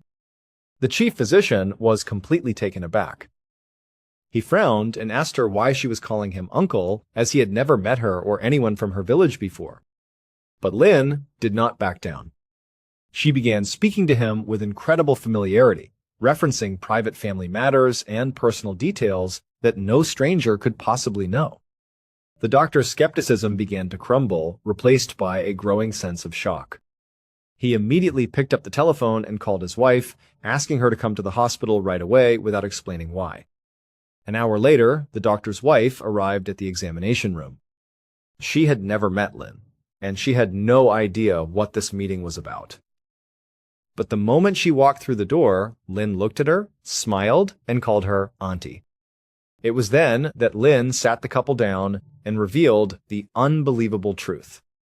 She told them that the body they were looking at belonged to Lin Wangyao, but the spirit living inside of it did not. She explained that her real name was Zhu Shua. The chief physician and his wife gasped. Zhu Shua was the name of their beloved niece. Zhu Shua had been a young, highly educated woman who worked as a bookkeeper. During the chaos of the Chinese Civil War, a year prior to Lin's illness, Zhu Shua had attempted to flee to safety. However, she had gone missing during her journey, and her family had never heard from her again. They had searched for her desperately, but they eventually had to accept the tragic reality that she was likely dead. They had never found her body, and they had never received any closure. Lin, or rather the spirit of Zhu Shua speaking through Lin's body, began to detail exactly what had happened to her. She explained that during her escape, she had been cornered on a beach by a group of local fishermen. The fishermen had robbed her of all her money and belongings, and then, to cover up their crime, they had brutally murdered her and cast her body into the sea. Zhu Shua explained that after her physical death, her soul had been trapped in a state of purgatory, wandering the earthly realm in confusion and grief. She had been unable to move on, anchored by the injustice of her death. But then, she felt a powerful pull toward a specific house in a nearby village. She had followed that pull and found Lin Wangyao lying in her bed, her physical body dying of a terrible fever. When Lin's spirit finally left her body and passed on to the afterlife, the physical body was left vacant but still viable. Zhu Shua's spirit, seeing an opportunity to return to the living world and seek justice, stepped into the vacant vessel. She revived the cold body, woke up in the coffin, and had been living as Lin ever since. The chief physician and his wife listened to this story in absolute silence, tears streaming down their faces. As they looked at the woman sitting before them, they realized that her accent, her mannerisms, her posture, and the way she held her hands were identical to their missing niece. This woman possessed all of Zhu Shua's knowledge, her literacy, her fluency in Mandarin, her bookkeeping skills, and her strict vegetarian diet. It was a perfect match. But the chief physician knew that the government would never accept a spiritual explanation without concrete, verifiable proof. He realized that there was one way to test her story. Zhu Shua had claimed that she was murdered by a specific group of local fishermen, and she had even provided the government investigators with their names and the exact location of the crime. The Taiwanese government launched an official investigation into the disappearance of Zhu Shua based on Lin's testimony.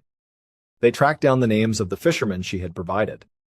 To their surprise, they found that almost all of them had already passed away in the years since the war.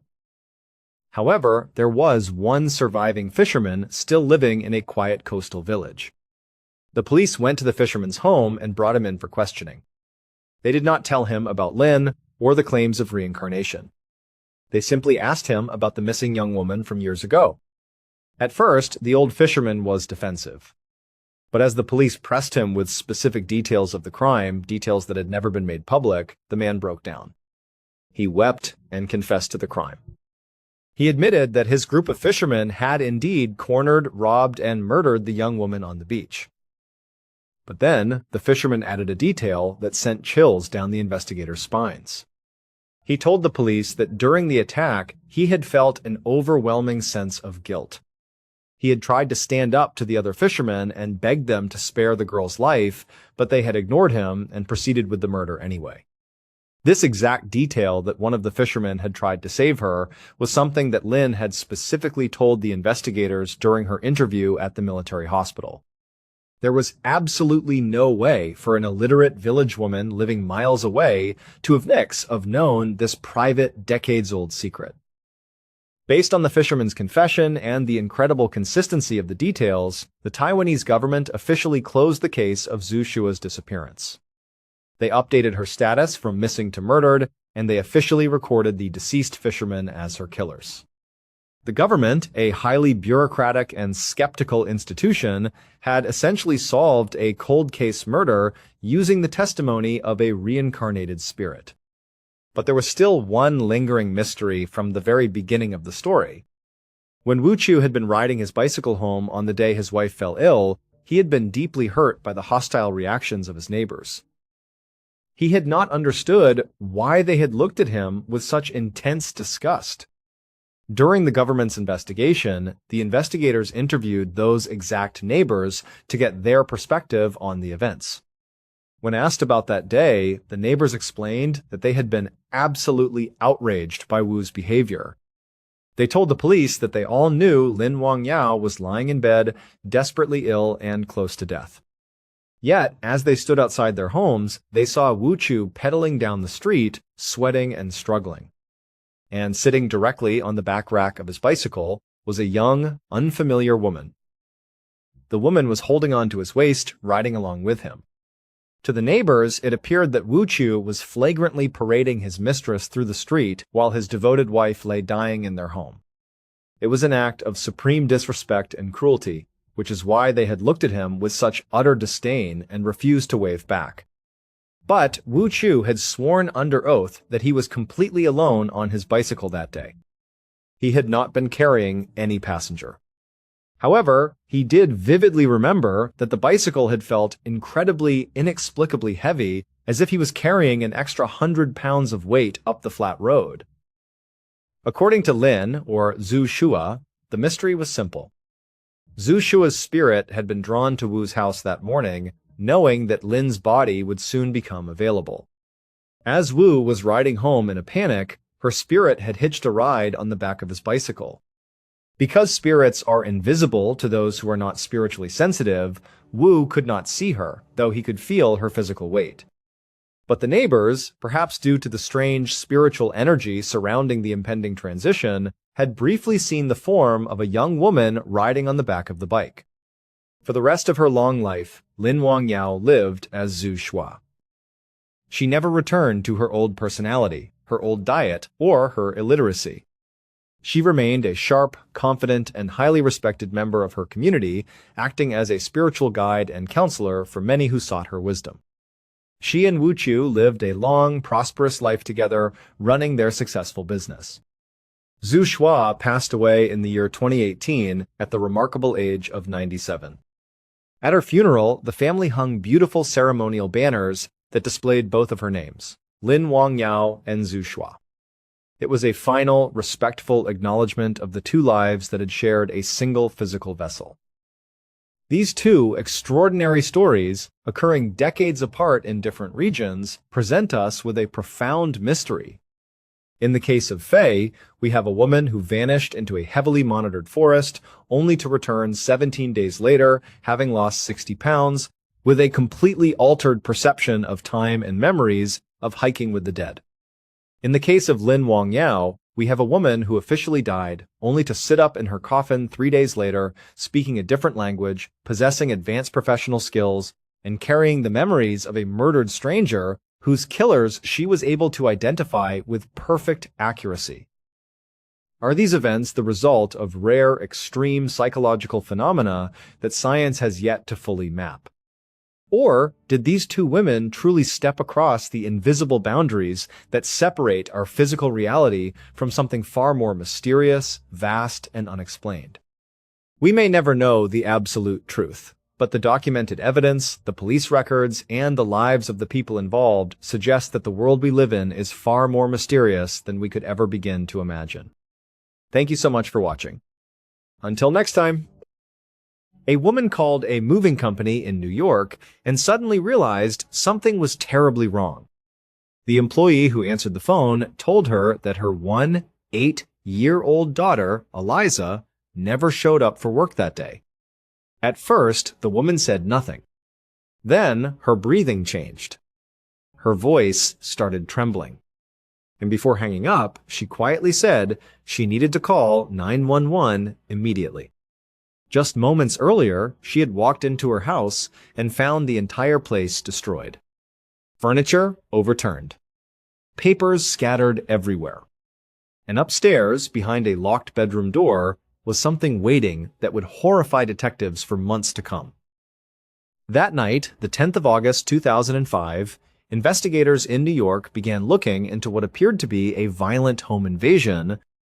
But as the evidence started coming together, they realized the killer wasn't a stranger who broke into the house. The killer was someone who had already been standing beside the family the entire time. But before we get into today's story, if you're a fan of the strange, dark, and mysterious delivered in story format, then you've come to the right place, because that's all we do, and we upload 2, 3, even 4 times every week. So, if that's of interest to you, please tell the like button. You'll save them a seat at the movies, but then you put your code on it instead. Also, please subscribe to our channel and turn on all notifications so you don't miss any of our weekly uploads. Okay, let's get into today's story. In the early afternoon of Wednesday, the 10th of August 2005, 8-year-old Eliza Parsi was sitting on her bed in her Staten Island home, flipping through a fashion magazine. The house was quiet. Her mother, Seema, was at work, so Eliza had the place to herself until her own shift started later. Eliza had just graduated high school a few months earlier and was working as a clerk at a moving company. She was saving up for college, but her real dream was to move into Manhattan and work in the fashion industry. Still, she felt a little guilty about leaving. It would mean her mom would be all alone in the big house. Eliza's parents, who were both from Israel, had divorced about a year and a half before. Her father had moved back to Israel, leaving just her and her mom in New York. Eliza did have 2 older half-brothers from her mom's first marriage. One was also in Israel. The other, her 7-year-old half-brother Raviv, lived a short drive away. But they rarely saw him. Raviv was married with a new baby and was in charge of the family's struggling kosher cookie business. He was always busy, always stressed about money, and just didn't make it out to Staten Island much. Eliza got to the last page of her magazine and saw it was time to get ready for her 2 p.m. shift. But first, she wanted to check her messages on her online dating profiles. So she went over to her desk and logged into her computer. Back in 2005, internet dating was just taking off, and Eliza had made a few profiles to see what would happen. She'd started messaging and meeting up with men from all over the city, but she kept it a secret from her mother. She knew Sema wouldn't approve of her dating men who weren't from their Orthodox Jewish faith. Eliza knew this for a fact because it had happened with her last boyfriend, Hassan. He was a Muslim boy she'd met at her public high school. Her family had completely disapproved of the relationship because of his religion. The pressure became too much, and Eliza eventually broke up with him. So now, she was much more secretive. She'd make up excuses to go to other neighborhoods when really she was going on dates. She had even started secretly bringing some of the guys back to her house, always sneaking them in through the back door when her mom was at work. Eliza saw a few new messages and replied to them. Then she headed into the bathroom to take a shower.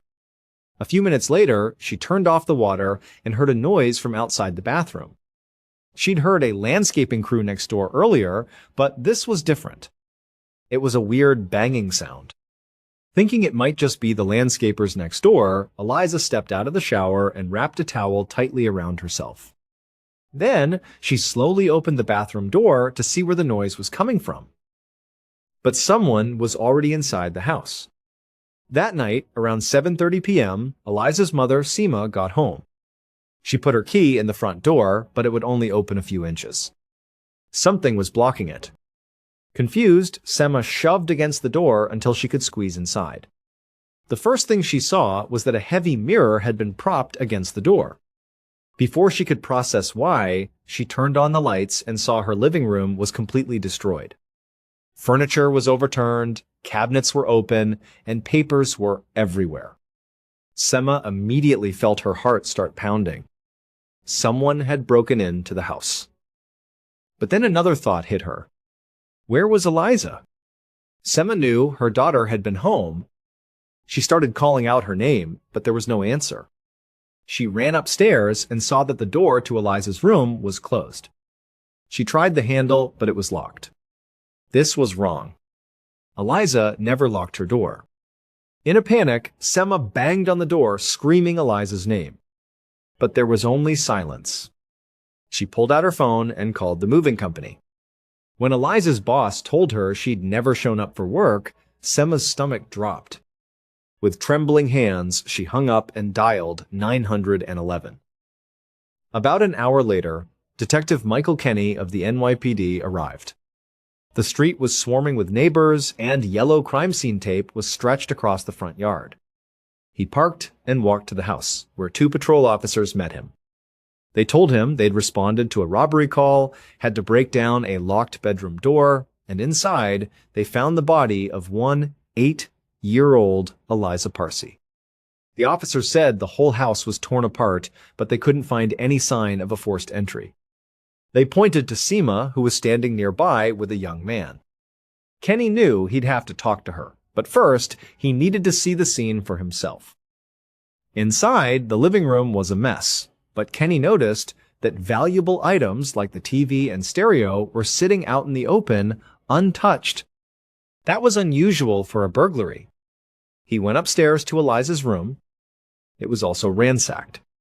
Clothes were everywhere, and the mattress was pulled off the bed, leaning against a wall. In the middle of the floor was Eliza's body. She was naked, with a towel bunched up underneath her. Kenny asked a crime scene tech if this was how they found her. The tech said no. When they first arrived, Eliza had been underneath the mattress with a pillow over her face. They had to move both to examine her. Kenny knelt down but couldn't see an obvious cause of death, no bullet or knife wounds. This suggested she might have been suffocated, maybe with that pillow. He asked if they'd found any signs of injury. The tech pointed to a few tiny drops of blood on the towel. They were small and could have been old.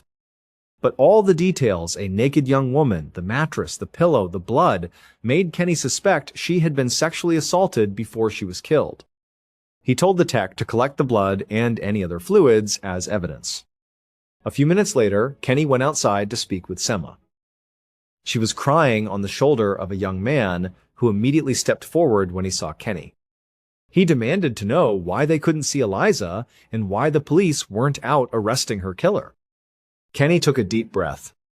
This was clearly Eliza's brother, and his anger was understandable. Kenny calmly explained that to find the killer, he needed information, starting with where he and Sema had been that day. The man lowered his voice and introduced himself as Raviv. He and Sema both said they had been at work all day and had alibis. Kenny then asked if they knew anyone who would want to harm Eliza. He saw them exchange a knowing glance. Raviv immediately said Kenny should look into her ex-boyfriend Hassan. Sema added that just a few weeks ago, Eliza had woken up to find Hassan sitting at the end of her bed, just staring at her. She said it terrified Eliza, who had no idea how he'd gotten inside. Before Kenny could ask another question, Raviv suddenly started yelling at someone across the yard. "Get out. We don't want you here." Kenny turned and saw a teenage boy standing there looking scared. Raviv then turned back to Kenny and yelled at him to arrest that boy, Hassan, because he was the one who killed Eliza. Late that night, Detective Kenny sat in an interrogation room with Hassan. So far, Hassan had been cooperative, but he didn't have a solid alibi for the time Eliza was likely killed. Kenny had taken a DNA sample from him, as well as from Sema and Raviv, to compare against the evidence found at the scene. But DNA results took weeks back in 2005, so Kenny hoped for a confession. He asked Hassan if he had ever snuck into Eliza's house. Hassan didn't deny it. He admitted he had, but insisted he was just trying to talk to her to get back together. He said Eliza wasn't terrified, just annoyed, and told him to leave. Kenny noted the difference between Hassan's story and Sema's. He asked why Eliza's family disliked him so much. Hassan hung his head and said it was about religion. He was Muslim and they were Orthodox Jewish. Kenny wasn't sure what to believe. Was Hassan an obsessive ex-boyfriend, or were they just star-crossed lovers? Either way, he had a motive and a history of sneaking into her house. But with no confession and no hard evidence, Kenny had to let him go. The next day was Eliza's funeral, held so quickly due to Orthodox custom. Kenny had just received the autopsy report. It confirmed Eliza died from asphyxiation, likely smothered by the pillow. The medical examiner also found semen showing she'd had sex within 24 hours of her death and skin cells under her fingernails suggesting she fought back. But here was the twist. The report concluded the sex had been consensual. There were no signs of sexual violence. This meant the killer was likely a romantic partner, which seemed to clear her family. But it also didn't seem to be a random burglar since nothing was stolen. At the synagogue, Kenny saw two groups, members of the Orthodox community and Eliza's friends from school. He stood in the back of the men's section and watched. The atmosphere was solemn. Then, suddenly, the energy in the room shifted. Everyone turned to look at the entrance. It was Hassan. He was trying to make his way to the casket. Raviv saw him, marched straight over, shoved him, and yelled at him to get out. Before a fight could break out, other men separated them and escorted Hassan out of the building. 2 weeks later, on August 24th, Kenny was with the NYPD computer crime unit. Eliza's friends had told him about her secret online dating life. The IT specialists dug into her computer and found a message thread with a man named Jonathan. They were making plans to meet at her house for sex on August 9th, the day before she was killed. Eliza told him to come to her house while her mom was at work and that she'd leave the back door unlocked so he could sneak in. This plan matched the crime scene perfectly. Kenny tracked Jonathan down. He admitted he'd gone to her house and they'd had consensual sex, but he insisted he never went back to Staten Island after that. He gave a DNA sample without hesitation. Weeks passed and the case went cold. Kenny had nothing solid on Hassan or Jonathan. Then, on September 13th, the medical examiner called. The DNA results were in. The semen sample didn't match the skin cells under Eliza's fingernails. There was DNA from two different men. The semen belonged to Jonathan, confirming his story of consensual sex the day before. The skin cells found under Eliza's fingernails from her desperate fight for her life belonged to her half-brother, Raviv. Raviv was angry at his mother. The family cookie business she'd passed to him was failing, and he felt humiliated living in his in-laws' basement with his wife and new baby. He knew Seema had money from her recent divorce, money he felt was rightfully his. So on August 10th, instead of driving his delivery route, he went to his mother's house to steal it. He didn't know Eliza's work schedule had changed and that she would be home. Before searching the house, Raviv dragged a heavy mirror in front of the front door, creating a barricade in case someone unexpectedly came home. When he went into Eliza's room, he was shocked to find her coming out of the bathroom. He knew she would tell their mother what he was doing. In a panic, he tackled her, smothered her with a pillow until she stopped fighting, and then staged the scene to look like a robbery gone wrong. He then left, only to return hours later after his mother called him, pretending to be a grieving brother. Raviv eventually pleaded guilty to first-degree manslaughter and was sentenced to 18 years in prison. In the end, the person demanding justice the loudest outside the crime scene was the same person who had killed Eliza only hours earlier. Raviv had publicly blamed Hassan, comforted his grieving mother, and stood beside detectives pretending to mourn his sister. But the entire time, the killer had already been there. Hours earlier, when Seema called Eliza's workplace searching for her daughter, Eliza was already dead inside the house. And the person she should have been safest around turned out to be the one she needed protection from most. Thanks for listening. Let me know your thoughts on this case in the comments below. If you want to watch more true crime stories, check out the playlist linked on screen. Until next time.